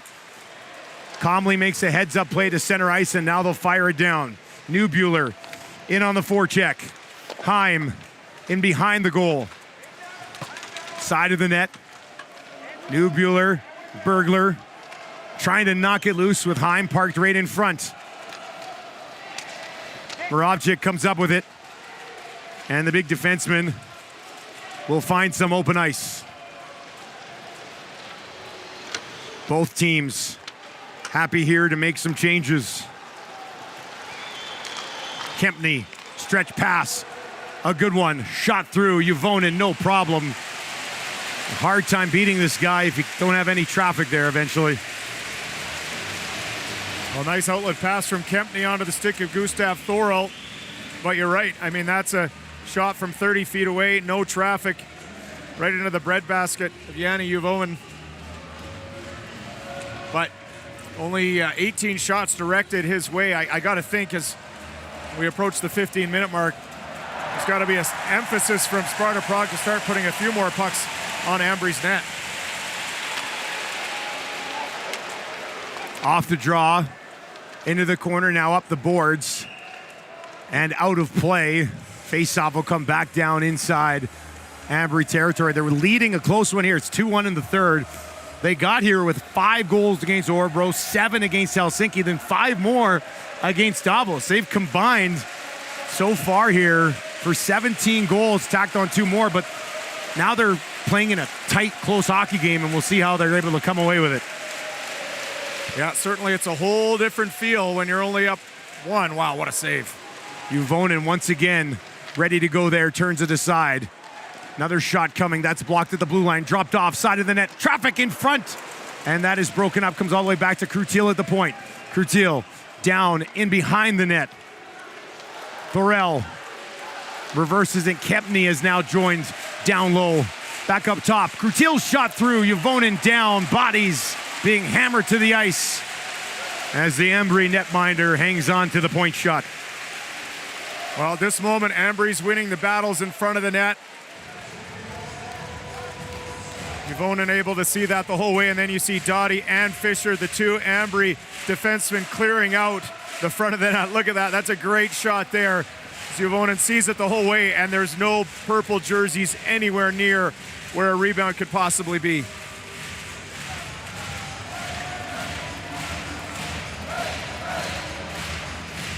Prague has not won this event since 1963. Second half of back-to-backs for them. 2004 was their last time here, and they lost in the final. Offside in the neutral zone with 14:31 on the clock. Well, this is where puck management is so important, Dustin. Wherever you're going to put it, whether it's a tape-to-tape pass or you're going to make sure it goes into the zone, you've got to make sure it gets to where you want it to go to. We've often heard Lucas Sarita, the head coach of Ambri, talk about support, good support all over the ice. That, again, so important. Egenberger, Schlappick, spot check. Far side, sent towards the net, hit a leg, bounced to the near boards, and now cleared out. Bribble moves it ahead. Broken up, spot check, gets a stick on it, plays it ahead to Schlappick. Schlappick walking in. Bounces right onto the stick of spot check. Schlappick stopped by Kovac. As Kovac came across and got a shoulder on that one. I don't think Schlappick got all of it though, did he? I don't think he did. No. I mean, that was a remarkable pass and a tough play to get a lot of wood on that one-timer. How about the look from Spacek? Oh. That's been a couple one-time backdoors that Ambry's had that they just haven't got all of it. And Kovac has been able to get across and still make a good save. Sabatka. Moravchik tried to go back to Sabatka, picked off, and now brought down by McMillan. With Formanton going in front of the net.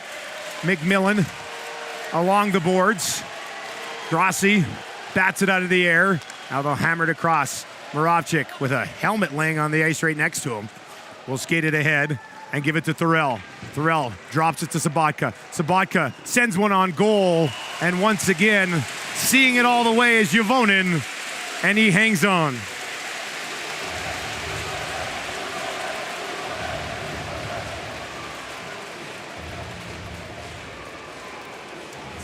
Oh, that was a great look, eh?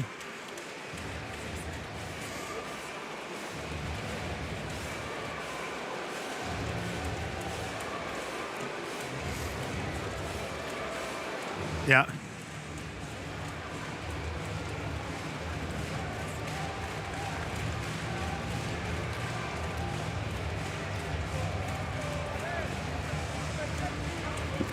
Okay.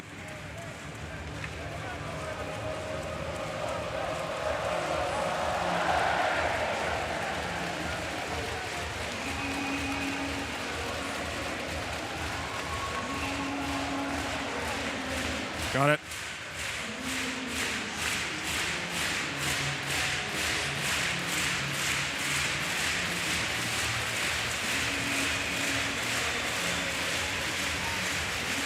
Ambri-Piotta hanging on, 2-1 the lead, 13:03 on the clock here in the third period of the 2022 Spengler Cup final. Prague in desperate search of an equalizer now. Tomasek on the draw, wins it back to Horak, they'll get it to Kurtil. Thorell along the boards, back up top, Kurtil's shot. Off of New Bueller, bounces into the corner. Horak tied up there. Thorell working on it as well. Now Tomasek slides down into the corner and they'll drop it off to him. Works up along the right wing boards to the blue line. Swings high. Watched closely by Heim, and Heim will knock it away from him, and it'll be called on an offside as Tomasek tried to attack the zone. Well, nice play from Heim.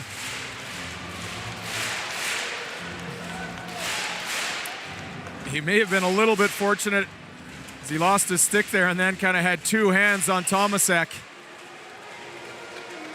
No penalty called, and made sure that puck got out of the blue line to give Ambri a little bit of a respite. Continue to play 5-on-5. Yandis. Thorell in over the blue line, driving wide, forced in behind the goal.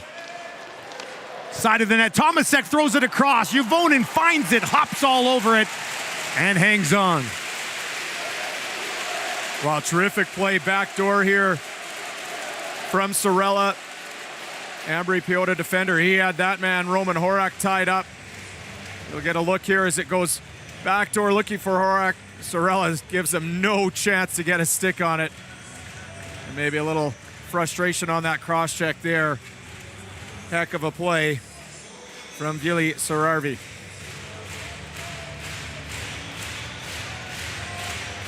Sabatka with Repik out here on the draw. Sabatka goes down, Repik finds it. Moravchik with a shot. Juvonen slides across. Got the left pad on it, knocked it into the corner. Sabatka along the wall. Foreman will go to the front of the net. Sabatka working his way down. That's knocked back out to the neutral zone. Well, Josh Jurish lost his helmet there. He had to go off, so it was a brief 5-on-4 in Ambri's zone there. A little bit fortunate that they were able to clear the puck. Now they miss Foreman with that puck, and it's all the way back down the ice for an offensive zone faceoff for Ambri, nursing a 2-1 cushion here.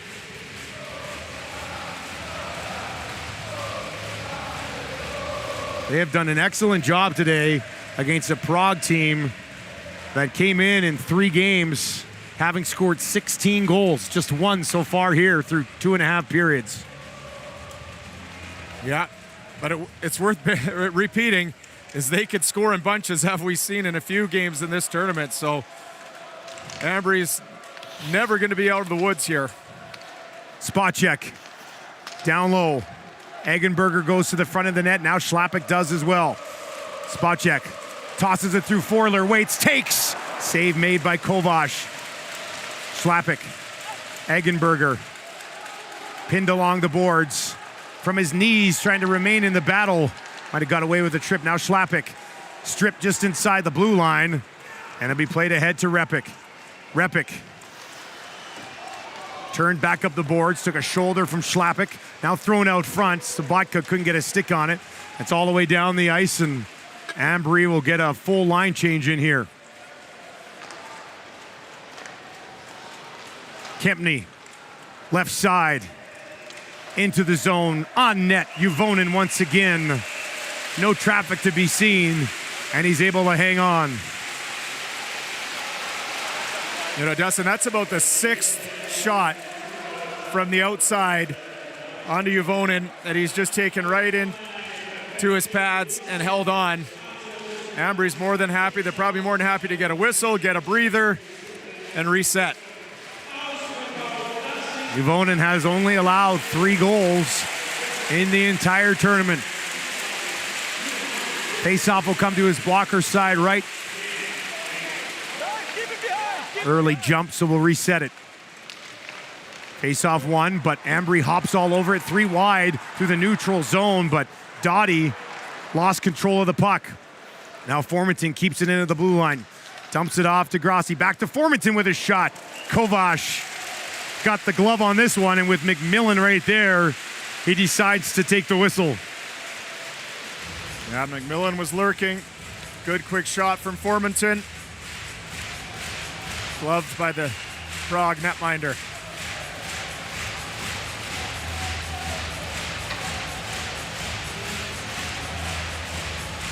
Lots of deep breaths from each players here. It's a short tournament, but it's a demanding tournament.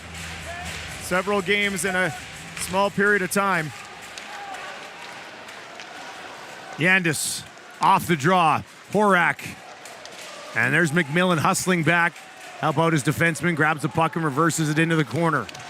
Off the boards. Grassi knocks it out. Formanton will chip it in, and McMillan gives chase against Miklish. Tomasek now couldn't control it. Miklish is there and plays it in behind the net. Juvonen out.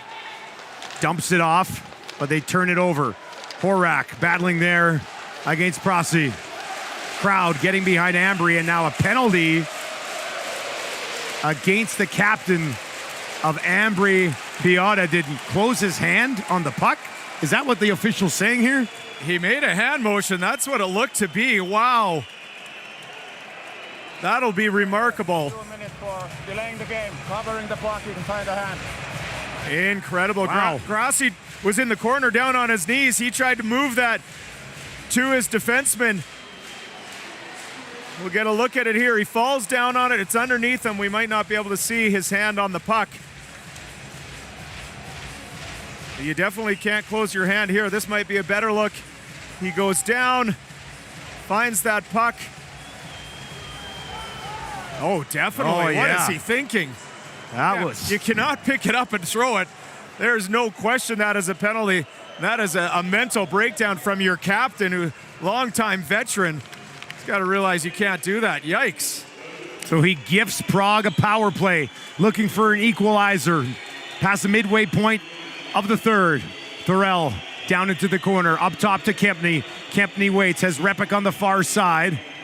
So Repik now in behind the net. It will come to him. Tomasek on the far side, and that's where they'll try to go. Pressure here, though. Formanton has a shorthanded goal in this game, kicks it up. Kempny settles it down, drops it back off to Repik. Tomasek, and look at the pressure on this penalty kill from Ambri, giving them no time and space. Now right at the middle, Kempny throws it across, bounces on Thorell, couldn't settle it down. 40 seconds gone in this critical power play for Sparta Prague. Back up top to Kempny, far side. Tomasek. Kempny at the blue line. Across to Sabatka. Sabatka waits, sends it through right in front. And Repik couldn't get it away cleanly. And they'll send it all the way down the ice. Well, that was the setup they were looking. Get the puck onto Sabatka, down to the bumper and up to Repik, and it looked like he may have just missed it. There was sticks in front. Might have been a distraction. Ribel right side, Horak behind the net. Buchtala there, grabbed and fired all the way down the ice. No mistake made there from Sarajärvi. And just 30 seconds remaining in this power play.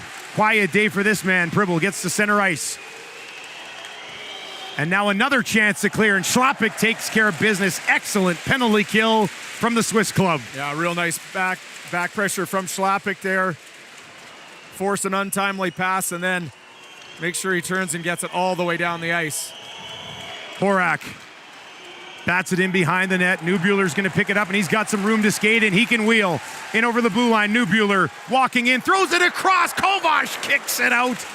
They got it on net. Now Neubuehler wanted it in the high slot. It's broken up. We're back to even strength. Just under 8 minutes remaining in a one-goal hockey game here in the Spengler Cup Championship. Horak drops it off. Dvoracek takes it in behind the net. Dottie's going to force him into the corner. Dvoracek spins back. No space just yet. Now he's going to try to cut out, and Dottie slides in and pins him along the boards. Picked up and played ahead, Eggenberger. Eggenberger in over the blue line, still going. Couldn't get the shot off there. Scored on a wicked wrister yesterday against HC Davos. Spacek into the slot. Schlappick didn't get all of it. Wide glove side, and now out to the neutral zone. Burin up the boards. Ambri fans trying to bring this home. McMillan plays it in behind the net. Kempny on it there, right in front of his own goal. Pressure coming. Kempny will get another crack at it. Formanton's all over him. McMillan came crashing in as well. The two Canadians, pressure all over Kempny, and finally Repik knocks it ahead to Sabatka.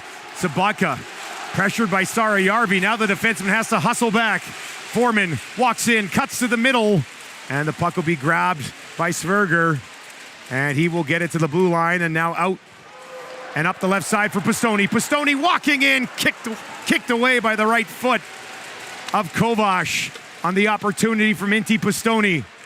Things opening up here with just over 6 minutes to play. Thorell Right wing side, sent towards the goal. Juvonen down and they score! It's tied at 2. Horak with the equalizer.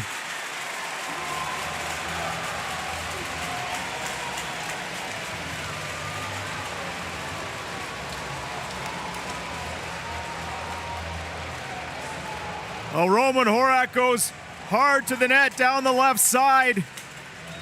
It's thrown on the backhand towards the front of the net.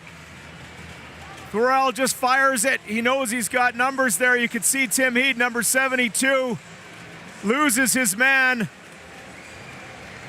The first shot is saved by Juvonen, and a wide open net for the Prague forward to put it in. And a real nice job. Good speed from Horak. A, to get to the front of the net. B, to get positioning on Tim Heed. And all he has to do is tap that in. 6:07 remaining. Now tied at 2.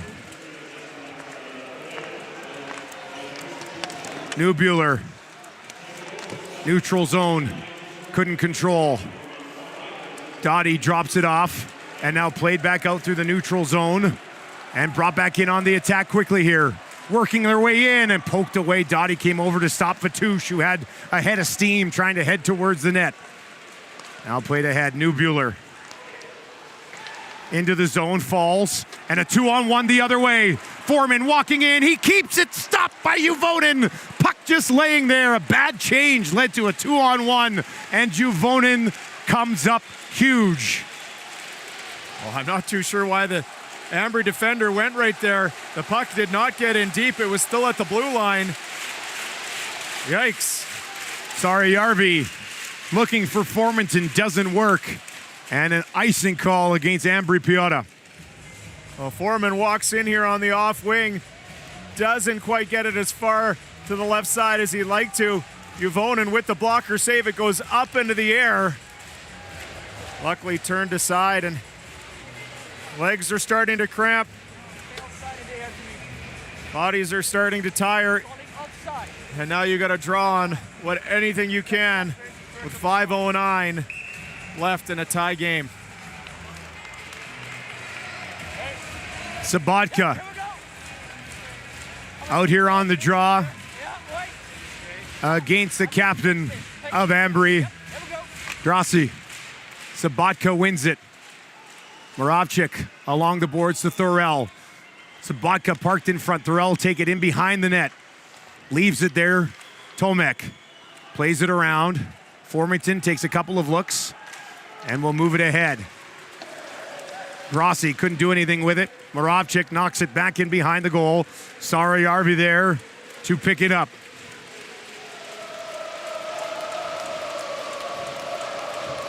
Sarajärvi swoops back. Calmly dishes it off. And they'll get to center ice. Virtanen's going to walk in now. Here's Virtanen going for escape. Puts one towards the goal. Comes all the way around far side. Now Spacek. Spacek down low. As a man at the point decides to take it towards the net. Instead looking for Slopik. Finds him! And the former member of Sparta Prague, like playing against his old team, just puts it wide. Spacek, blue line. Burin couldn't keep it in. And with 4 minutes remaining, Ambri has to regroup. Burin to the blue line. Spacek, near side Eggenberger. Plays it back to Heed. Heed back up to Eggenberger, has to be careful with it. And just decides to give it to Heed, who takes it in behind his net. Stretches it all the way down the ice. Juris will chase in after it. Miklish into the netting and out of play with 3:38 on the clock. Don't go anywhere. We are tied at 2.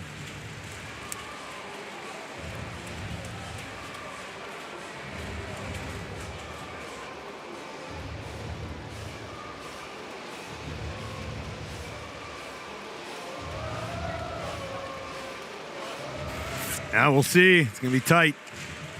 So if it does go to overtime, what did we see last night? It's 5 minutes, 3-on-3, and then a 5-man shootout. Okay.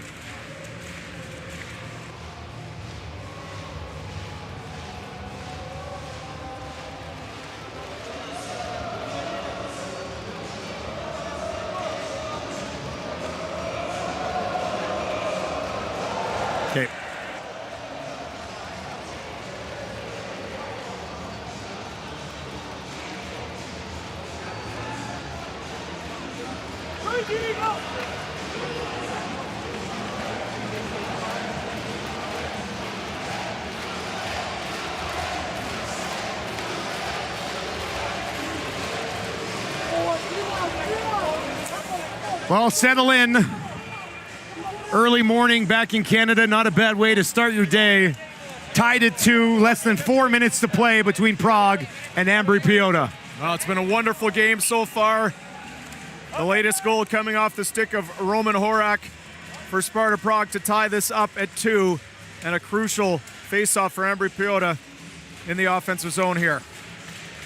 Josh Juris on the draw against Sabatka. This is my spot, hey.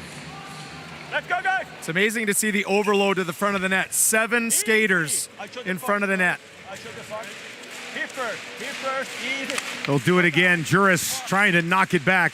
Pistoni comes in and grabs it. Ambri controls. Pistoni double teamed along the boards, knocks it back down into the corner.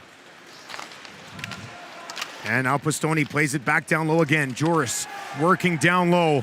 Falls down, bounces right back up, keeps the play alive. Throws it in front. No shot yet. Passed across. Oh, what a glorious opportunity. How did that not go in? Virtanen with the miss. What a pass. What a look. The presence of mind to look backdoor there was incredible. A wide open gaping net for Virtanen. And he lobbed it over the net. Saarajärvi. Left side, less than 3 minutes to play. Heim sends it into the far corner. Newbuehler's got a hustle, working there against Horak. And Horak, who just tied the game, frees it up, plays it away. Thorell working against Heed. Heed tripped down, no call. Thorell comes up with it. Tried to throw it out in front. The crowd here is not happy with that non-call, but Heim is able to relieve the pressure. Now picking their way into the zone is Heed. Gives it to Heim. Heim sends it through. Kempny will grab it for Prague and play it up along the boards. Turned over there. Eggenberger down into the corner. Has Schlappick on the boards and gives it to him. Schlappick back up top. Return feed to Schlappick. Spacek will join them. He goes to Spacek, but it bounces over his stick. 2 minutes to play as Spacek grabs it and brings it back through the neutral zone.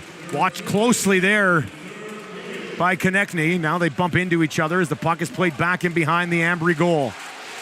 Saarajärvi gives it to Spacek. Saarajärvi takes off on the right wing side. Spacek turns it over right at center ice. Now Schlappick, no mistake there. He'll backhand it in. Kovac comes out, leaves it in the corner, and it'll be chipped all the way back down the ice. Saarajärvi goes back to get it. Off the boards, given away. Konechny sends one on goal up high. And Juvonen kind of jumps up and snags it in his catcher and hangs on. Well, here's this beautiful backhand pass from Eggenberger. Oh, Virtanen just does it. He just puts it right over. Just chip shot instead of firing it as hard as he can. I was surprised that wasn't called just because of the location that it happened, and it turned into a scoring opportunity. Well, maybe he just got a wheel there. Might have gone down under his own steam, so wowzer. 85 seconds remaining here in the third period. Tied at 2. Sabatka on the draw. Shot through, and Juvonen got a glove on that. A hot shot off the tape of Kempny. 25 saves now for Janne Juvonen. He plays defenseman. Steve Foreman's trying to get to the front of the net, blocked out so Juvonen could see it the whole way. And this is a massive face-off.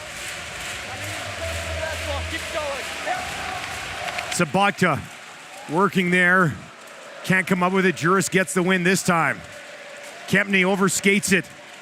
McMillan couldn't take it cleanly into the zone as the 3 Canadians out here.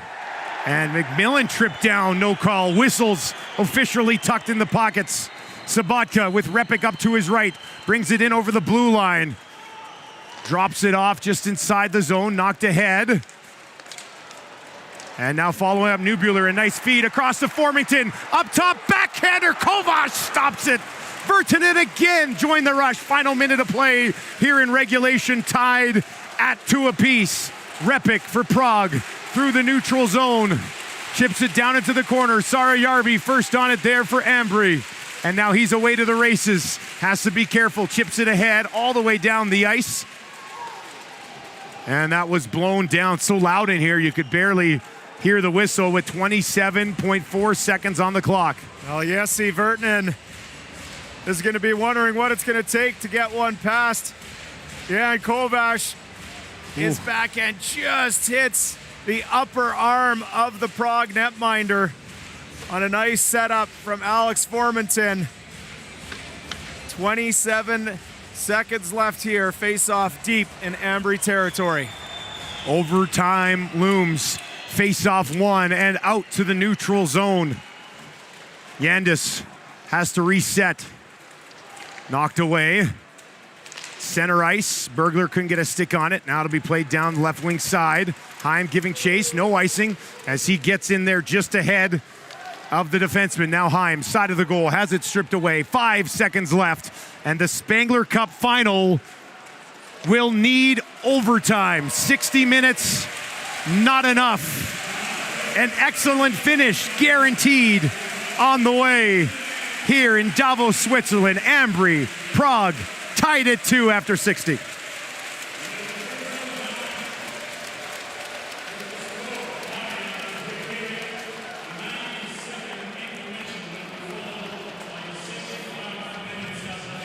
Of course. Yep. 100%, he's getting the hat trick.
Here we go, overtime at the Ice Stadium in Davos. 3-on-3. Does that favor one team or the other? I mean, they've been played such an evenly played game, I'm not sure. Honestly, I was trying to think during the break if I can give any team the edge. I really don't. I mean, you look who's coming out first for Prague. You're going to have Sabatka out there. You're going to have Foreman. You're going to go with Heim and Bergler up front for Ambri. Heed and Kempney on the points, respectively, for Ambri and Prague. Lots of space. And we know that both teams really like to hold on to that puck for that extra second. It's going to be a good one. Next goal wins it. 3-on-3. Heim, Sabatka to get us started here in the final of the 2022 Spengler Cup. And Ambri controls first. Heed will circle back. Bergler and Heim join them. Heim is away. In over the blue line. Circles back. Watched by Foreman along the boards. Foreman trying to take it away, and now he'll chop it all the way down the ice. Heed in behind the goal. Watched by Sabatka, trying to get away from him, and Sabatka forces him back and heads off on a change after a 30-second shift in OT. Heed behind the net. Horak watching him.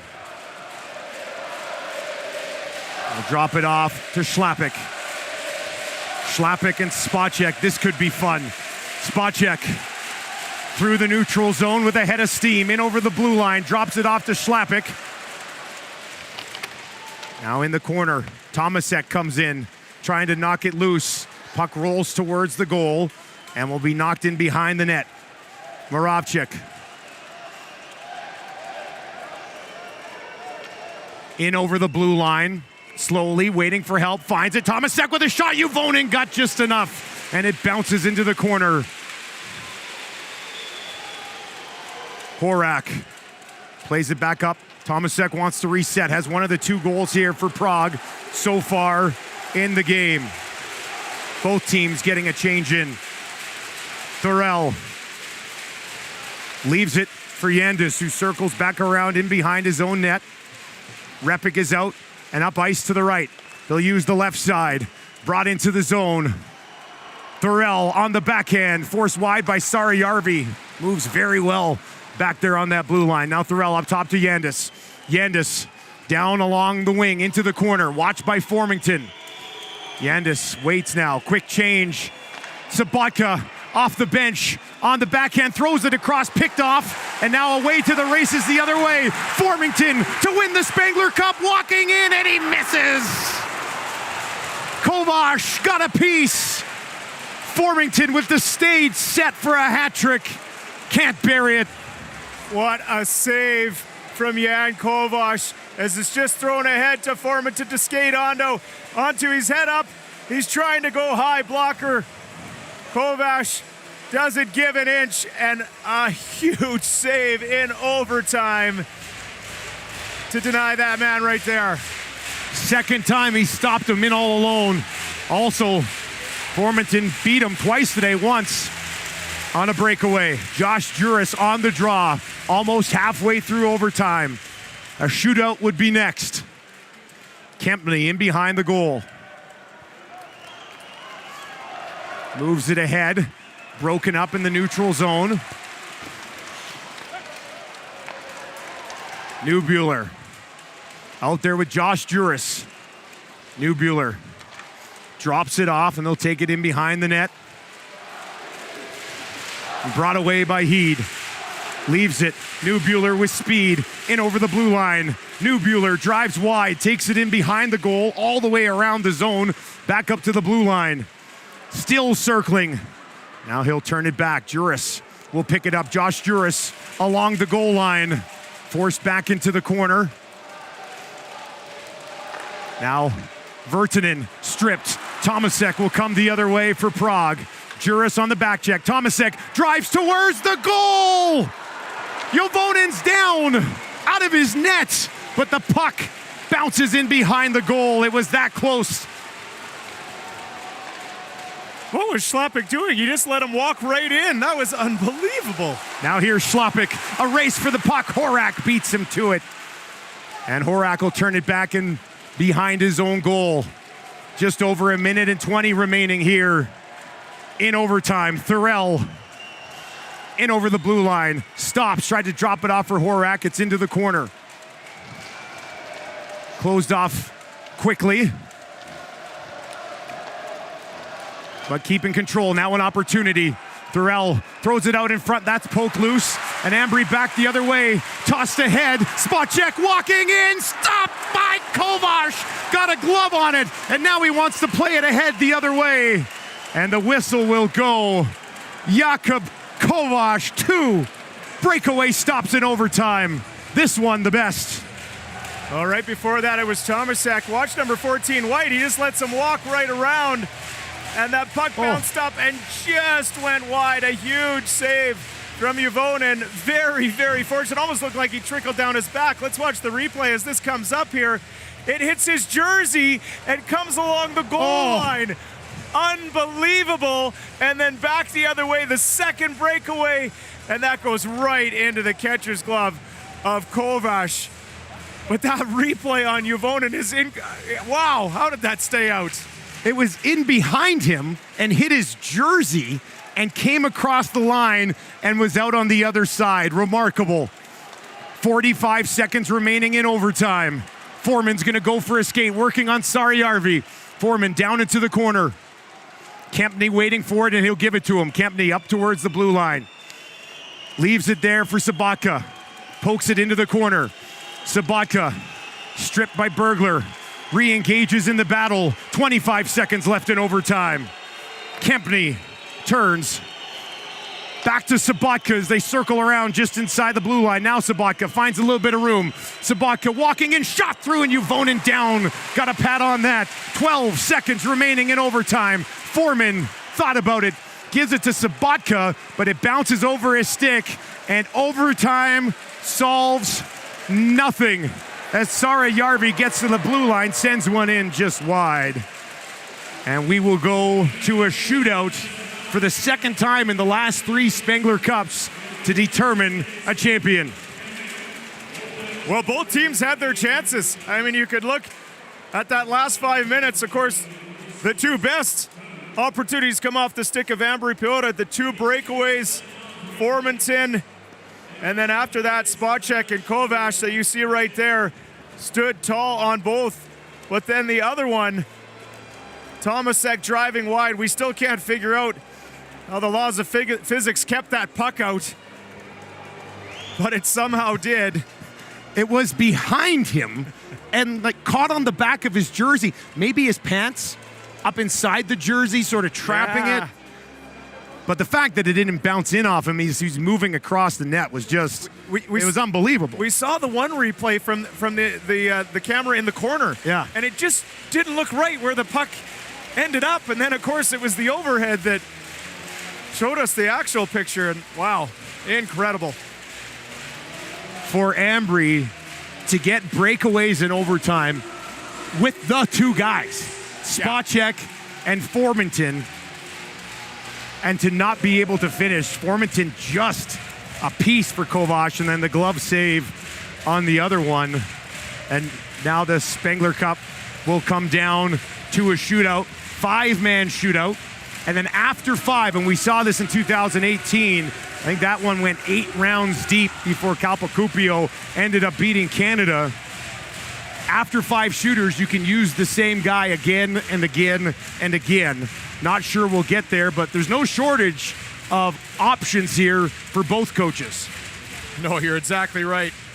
If we're going to look to Prague, I think we got to look at guys like Michael Repik. He's got 3 goals in the tournament. You got to think that head coach Miroslav Harava would look to a guy like Vladimir Sabatka, Roman Horak as well. You know, Tomasek has been good. Yeah. You might even look at a guy like Michael Kempney, a defenseman, 2 goals on the tournament for Ambri. Well, the guys that had 2 chances in overtime, Spacek and Formanton got to be near the top of the list as well. Sparta start. Good luck, guys. Sparta Prague will apparently shoot first. What about Canadian Brandon McMillan? He's got 3 goals in the tournament so far. Mix him in. He's been good. He'd be more of a shooter. Yeah, He'll come in with speed, but he's shown to rip it. Wicked shot so far in this tournament. No question. You got to think that Filip Šlapik would be called upon as well for the Ambri-Piotta side. Well, and what a story that would be for Šlapik going up against a team that he played with. In the intermission, he told me, I said, you played with these guys. What's that like? He goes, well, they were at my wedding and they were drinking with me when we had our first child. So he's very tight with guys on that other bench. And for him to have an opportunity here in the shootout could be something special. They'll start with David Tomasek. Juvonen beaten just 4 times so far in this event. He gets his crease ready for a Spengler Cup shootout.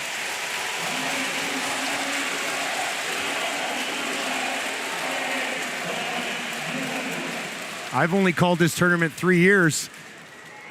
This is my second final shootout. Last one in 2018. Dennis Godla was in net in that one, and he was brilliant. Tomasek picks it up, cuts wide as he works it in over the blue line. Forehand stopped by Juvonen. Got a pad down on the goal line to deny him. That was the wide entry coming down the left side. Fake to the backhand. Juvonen did not bite at all as Tomasek tries to tuck that on the post. Defenseman Tim Heed for Ambri. Walks in, shoots, and stopped by Kovac. Got just enough of it. Well, shooting doesn't seem to be working right now. Kovac is feeling it.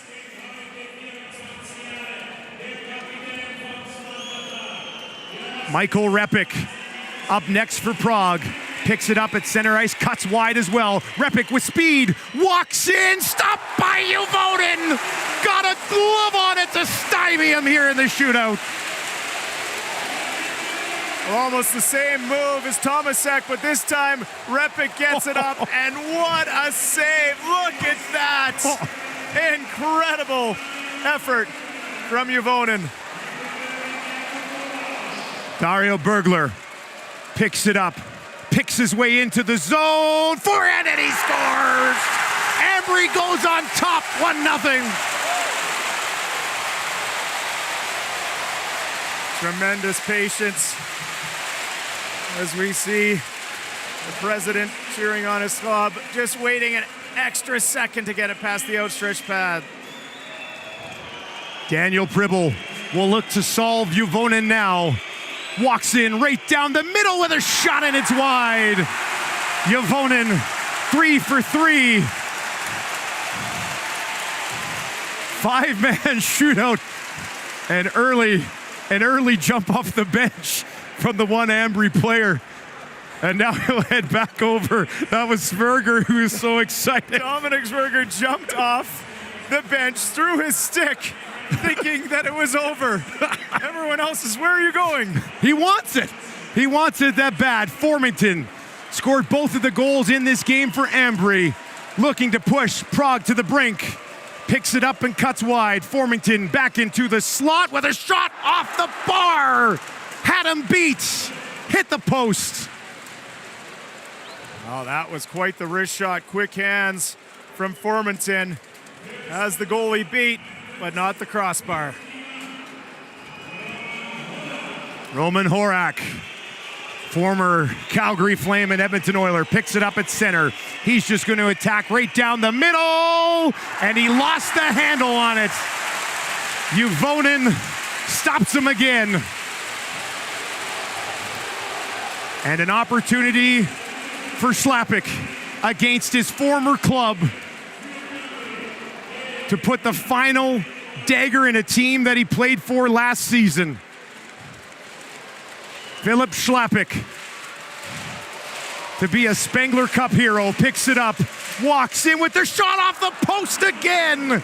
Back-to-back bars, and Prague stays alive. Incredible. Again, has the netminder beat Kovar just off the tip of his glove. Now Juvonen's chance to finish this thing off. Thorell will pick it up. In over the blue line. Has to have it. Scores! Juvonen could not hang on. Ambri thinks they've won again, but it trickled in. They're 0 for 2 in the celebration. What is going on with Ambri? They thought Juvonen caught that. He didn't. It went in the net. It catches Juvonen's glove. Maybe he tried to sell it, but that is in. And again, Ambri thinks they've won it. Remarkable drama here. Inti Pistoni with a chance to win it. Walks in with a shot and he scores! Inti Pistoni, the shootout hero. And a Spengler Cup championship, 85 years in the making, delivered to the villages of Ambri and Piotta.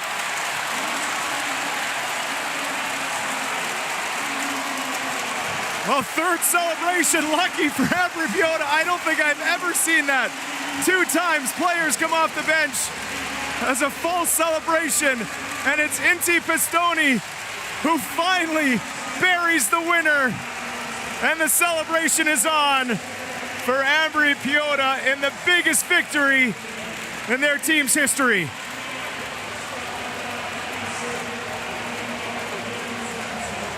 What a finish.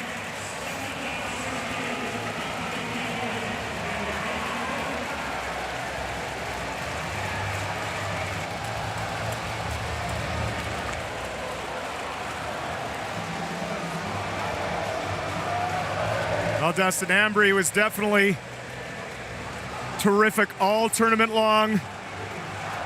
And into the final, they bent a little bit in the third period. They had their chances in overtime. And then were able to seal the deal on the fifth and final shooter. Lucas Areta, the head coach, has delivered the Spengler Cup to Ambri-Piotta.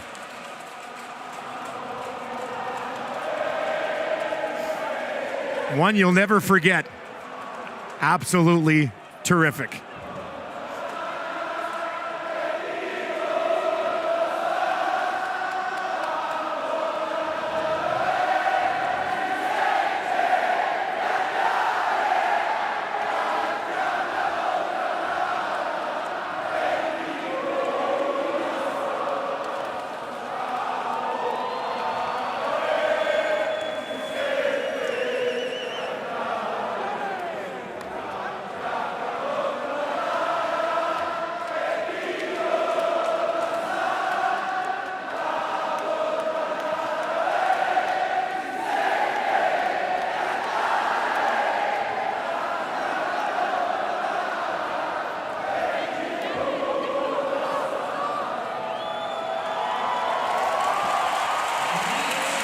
La Montanara, like never before.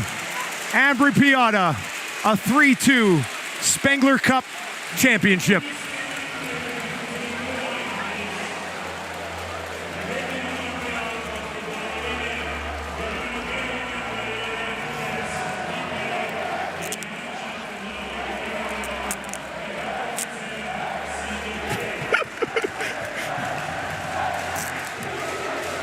That was remarkable. I cannot believe that. Twice.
Davos hin und wieder auch etwas viele Tore. Aber unser HC hat uns gezeigt, wie es geht. Nach einer bitteren Niederlage geben wir nicht auf, stehen wir wieder auf, finden wir den Weg zurück ins Turnier. Bevor wir zur Zeremonie schreiten, möchte ich es nicht unterlassen. Es ist meine große Pflicht, hier zu danken. Denn der Spengler Cup ist mehr als ein großes Hockeyfest. Er ist auch gemütliches Beisammensein, er ist ausgelassenes Feiern und er ist wichtiger Austausch. Und das ist nur möglich wegen des Einsatzes der ganzen Destination, des OKs, des Spengler Cup, des Einsatzes des HC, zahlreicher freiwilliger Helferinnen und Helfer und natürlich allen Sponsorinnen und Sponsoren, die es ermöglichen, hier gemeinsam dieses Fest zu feiern. Und ein Fest feiern kann man nur, wenn es auch Leute gibt, die es feiern. Sie, das Publikum, die hier den Spengler Cup mit uns live erleben. Sie leben den Sport mit. Sie machen den Zauber des Spengler Cups aus. Un speciale saluto ai nostri amici e rivali della Leventina. È un grande onore per noi celebrare questa festa dell'hockey con noi. The emotion down on the ice just shows that Ambri-Piotta really wanted this, Kent. They have been crying and embracing family and friends out on the ice, and for many people you'd think Christmas tournament, but this is a huge, huge moment for this organization. It really is. It actually is so special to see the emotion from the players, the staff, the coaching staff, and we just saw fans as well. You know, the oldest, longest running invitational tournament in the world has such a huge reputation. Teams all across Europe want to play in it. Ambri-Piotta was here the last time. They couldn't quite get it done, and it took penalty shots here this afternoon. But a fabulous tournament, a fabulous final from definitely the two best teams here this week. They have now played in 7 Spengler Cup games, and they have never trailed in regulation, which is remarkable. This is a team right now that is 10th place in the Swiss League standings, yet they come here to the Spengler Cup, and it was close against Prague, obviously, but there's no doubt in this victory. And they've been terrific from the start of the tournament to the final moment here when they're going to get the Spengler Cup trophy. Yeah, you nailed it. And I think more than anything, it comes back to their depth. They were able to rely on players up and down their lineup. You know, their netminder was terrific. Guys like Inti Pistoni, a couple goals throughout the tournament. He scores the game winner in the shootout. And an applause for Sparta Prague. Up on the podium there is Mark Gianola. He's the CEO of both the Davos Hockey Club and the Spengler Cup. Longtime player as Prague picks up their second place medals. Well, and if Davos doesn't win this would be the next best thing, I would think, for the host committee. Another Swiss club. A Swiss team has not won this event prior to today. You have to go back to 2014 to find that. Since then, it's been a steady diet of Canada, Kalpakupio out of Finland getting it done in 2018, also in a shootout. So for a Swiss team to win a Swiss tradition, a great Swiss tradition, go a long way in this country. Prague, a very good team as well, though. These guys getting their medals for finishing second right now. Were brilliant up until this game and managed to claw their way back again to force overtime. Which you and I spoke in between the second or third periods. We just had a feeling that Prague was going to at least get the tying goal. We knew they were not going to go away easily into the good night, and they didn't. But Jani Juvonen, the netminder for Ambri, was remarkable down the stretch there. And a couple of celebrations we'll never forget from Sperger, jumping on the ice twice thinking that they had won it.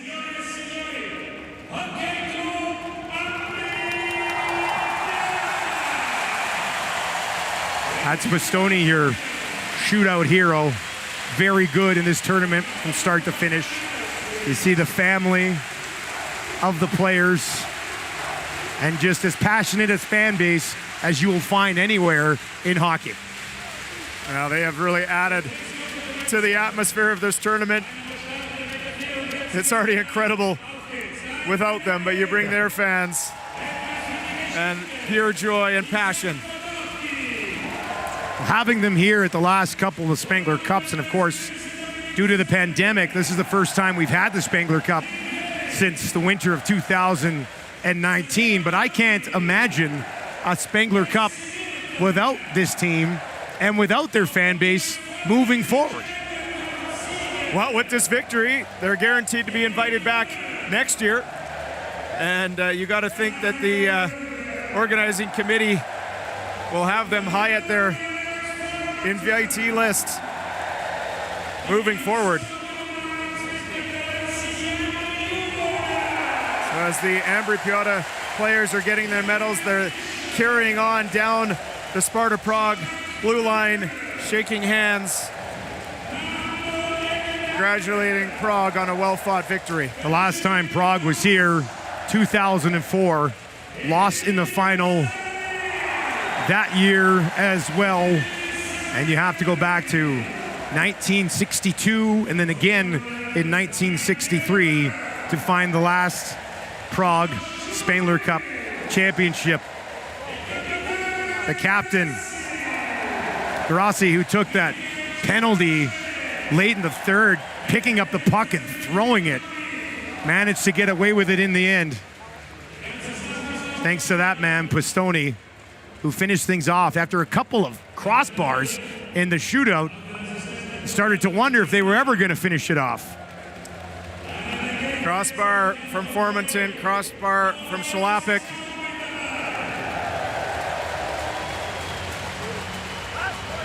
Juvonen was just ridiculous. The second shooter stretches back, robs Repik. And as we see the coaching staff work their way through there, and the head coach, Lucas Areta, we showed up to the rink today, and Luca was standing outside, not just with his team, but with their family and friends as well. And the head coach, Lucas Areta of Ambri-Piotta, was giving a speech to everybody. Everybody you see down on the ice there right now. Kids, wives, girlfriends, parents, all the family and friends.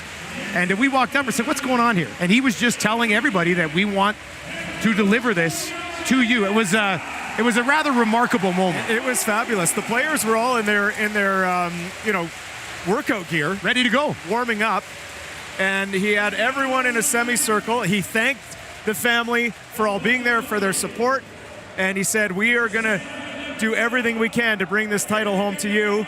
All the players then hugged their family, went back into the dressing room to continue their preparations. A real special moment to witness.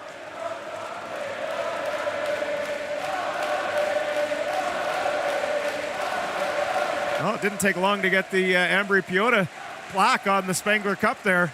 Had it ready to go, didn't they? Had it ready to go. And all tournament long, pre-game and in the intermissions, we've had an opportunity to get a glance inside that room. And Lucas Areta has said multiple times, we are on a mission, over and over and over again. Even prior to the third period here with a 2-1 lead again, he stated it over and over again, saying, now we go finish this mission. And as they get handed the Spengler Cup trophy, you can officially say this mission from Ambri-Piotta is complete.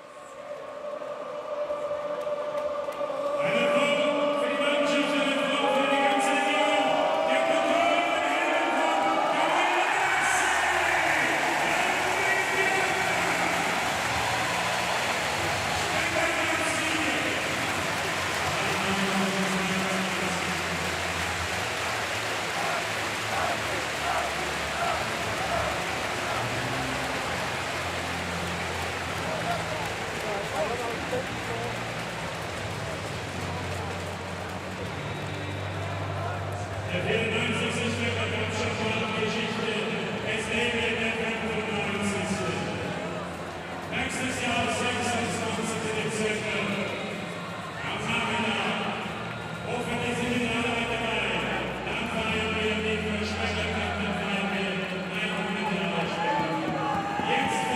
What a moment for Ambri-Piotta.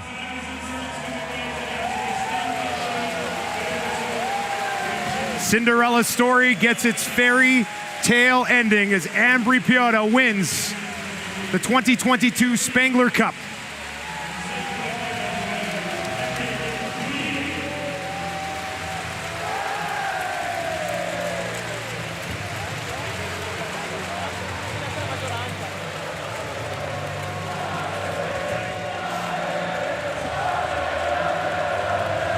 Meet you downstairs, Buck.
Ouais, Luca Cereda, félicitations pour ce succès.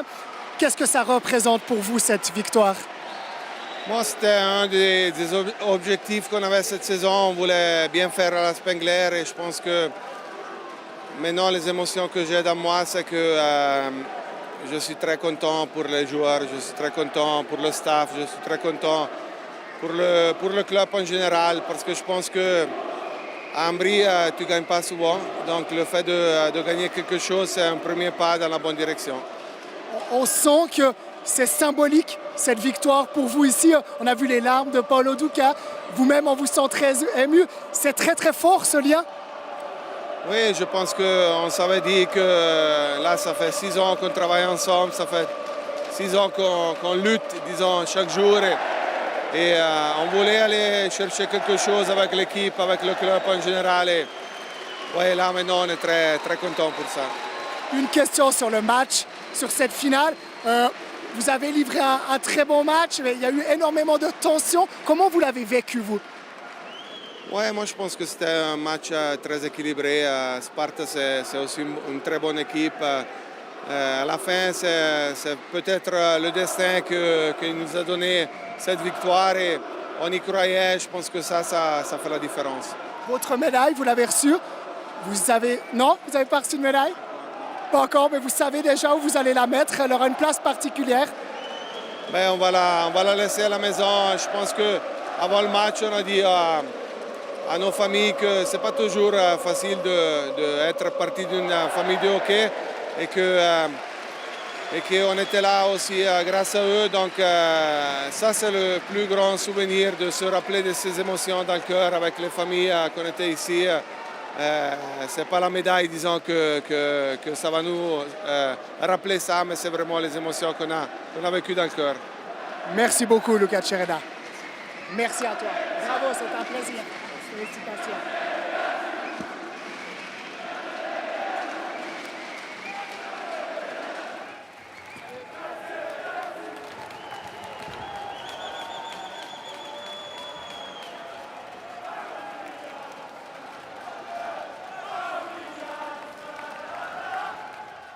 Un, 2, 3, 4.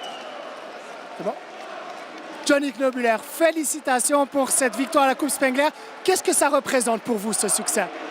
C'est un rêve qui devient réalité. Ça fait un peu cliché de dire ça, mais c'est vraiment ça parce que je regardais tout le temps quand j'étais jeune à la Coupe Spengler et puis c'est une compétition énorme, mondiale et pouvoir gagner. J'ai pas souvent gagné quelque chose dans ma jeune carrière entre guillemets, donc c'est que du bonheur. On a senti beaucoup d'émotion là dans le club après ce succès. Ouais, c'était jusqu'à la fin, là on a cru, il y a quelques de nos joueurs qui ont sauté sur la glace alors qu'on n'avait pas encore gagné le match. Donc moi ça m'a encore plus serré le cœur de vivre ces trucs-là, mais à la fin qu'on puisse gagner là, avec le penalty d'Inti, c'est magique. Qu'est-ce que ça signifie? On voit des joueurs avec des larmes à la Coupe Spengler. Ça a une importance énorme ce tournoi où Ambri c'est particulier. Un peu des deux, je pense. Je pense que c'est un tournoi quand même historique, c'est le plus vieux tournoi au monde et c'est quand même une ambiance féerique et c'est incroyable. Et puis Ambri aussi, j'ai envie de dire un parcours pas comme les autres. On est un peu des outsiders, on est un peu l'équipe de bas classement comme ça qui essayons de survivre et qu'on soit invité à la Spengler la première il y a 3 ans et puis là qu'on revienne et qu'on puisse la gagner, je dois dire que c'est quelque chose de pas normal et puis qu'on a fait, donc c'est magique. Vous, comme joueur, à titre personnel, comment vous jugez votre Coupe Spengler? Bonne, honnêtement. En tout cas, je suis méga content. Déjà, j'ai eu l'honneur de l'avoir joué. J'ai eu la chance d'avoir pu marquer aussi le dernier match. Donc du coup, c'est une grande fierté, vraiment une grande fierté. Je suis hyper heureux. Dernière chose, votre médaille. Vous savez là ce que vous allez en faire déjà? Bon, je ne vais pas l'enlever, franchement, pour quelques mois. Merci beaucoup, Johnny Knobüller. Merci, bravo. Hein. Merci à vous.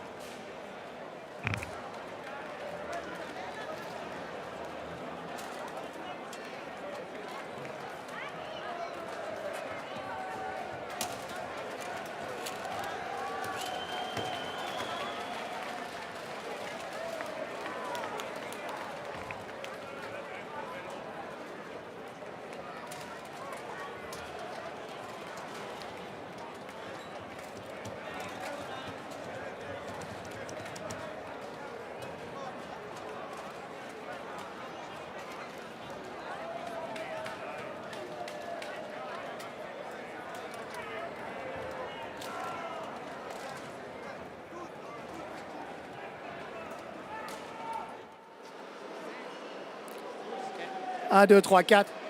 Voilà, Félicien Dubois, faisons un petit peu le bilan de cette Coupe Spengler. D'abord sur cette finale, cette victoire d'Ambri-Piotta, qu'est-ce qu'elle signifie pour la Coupe Spengler?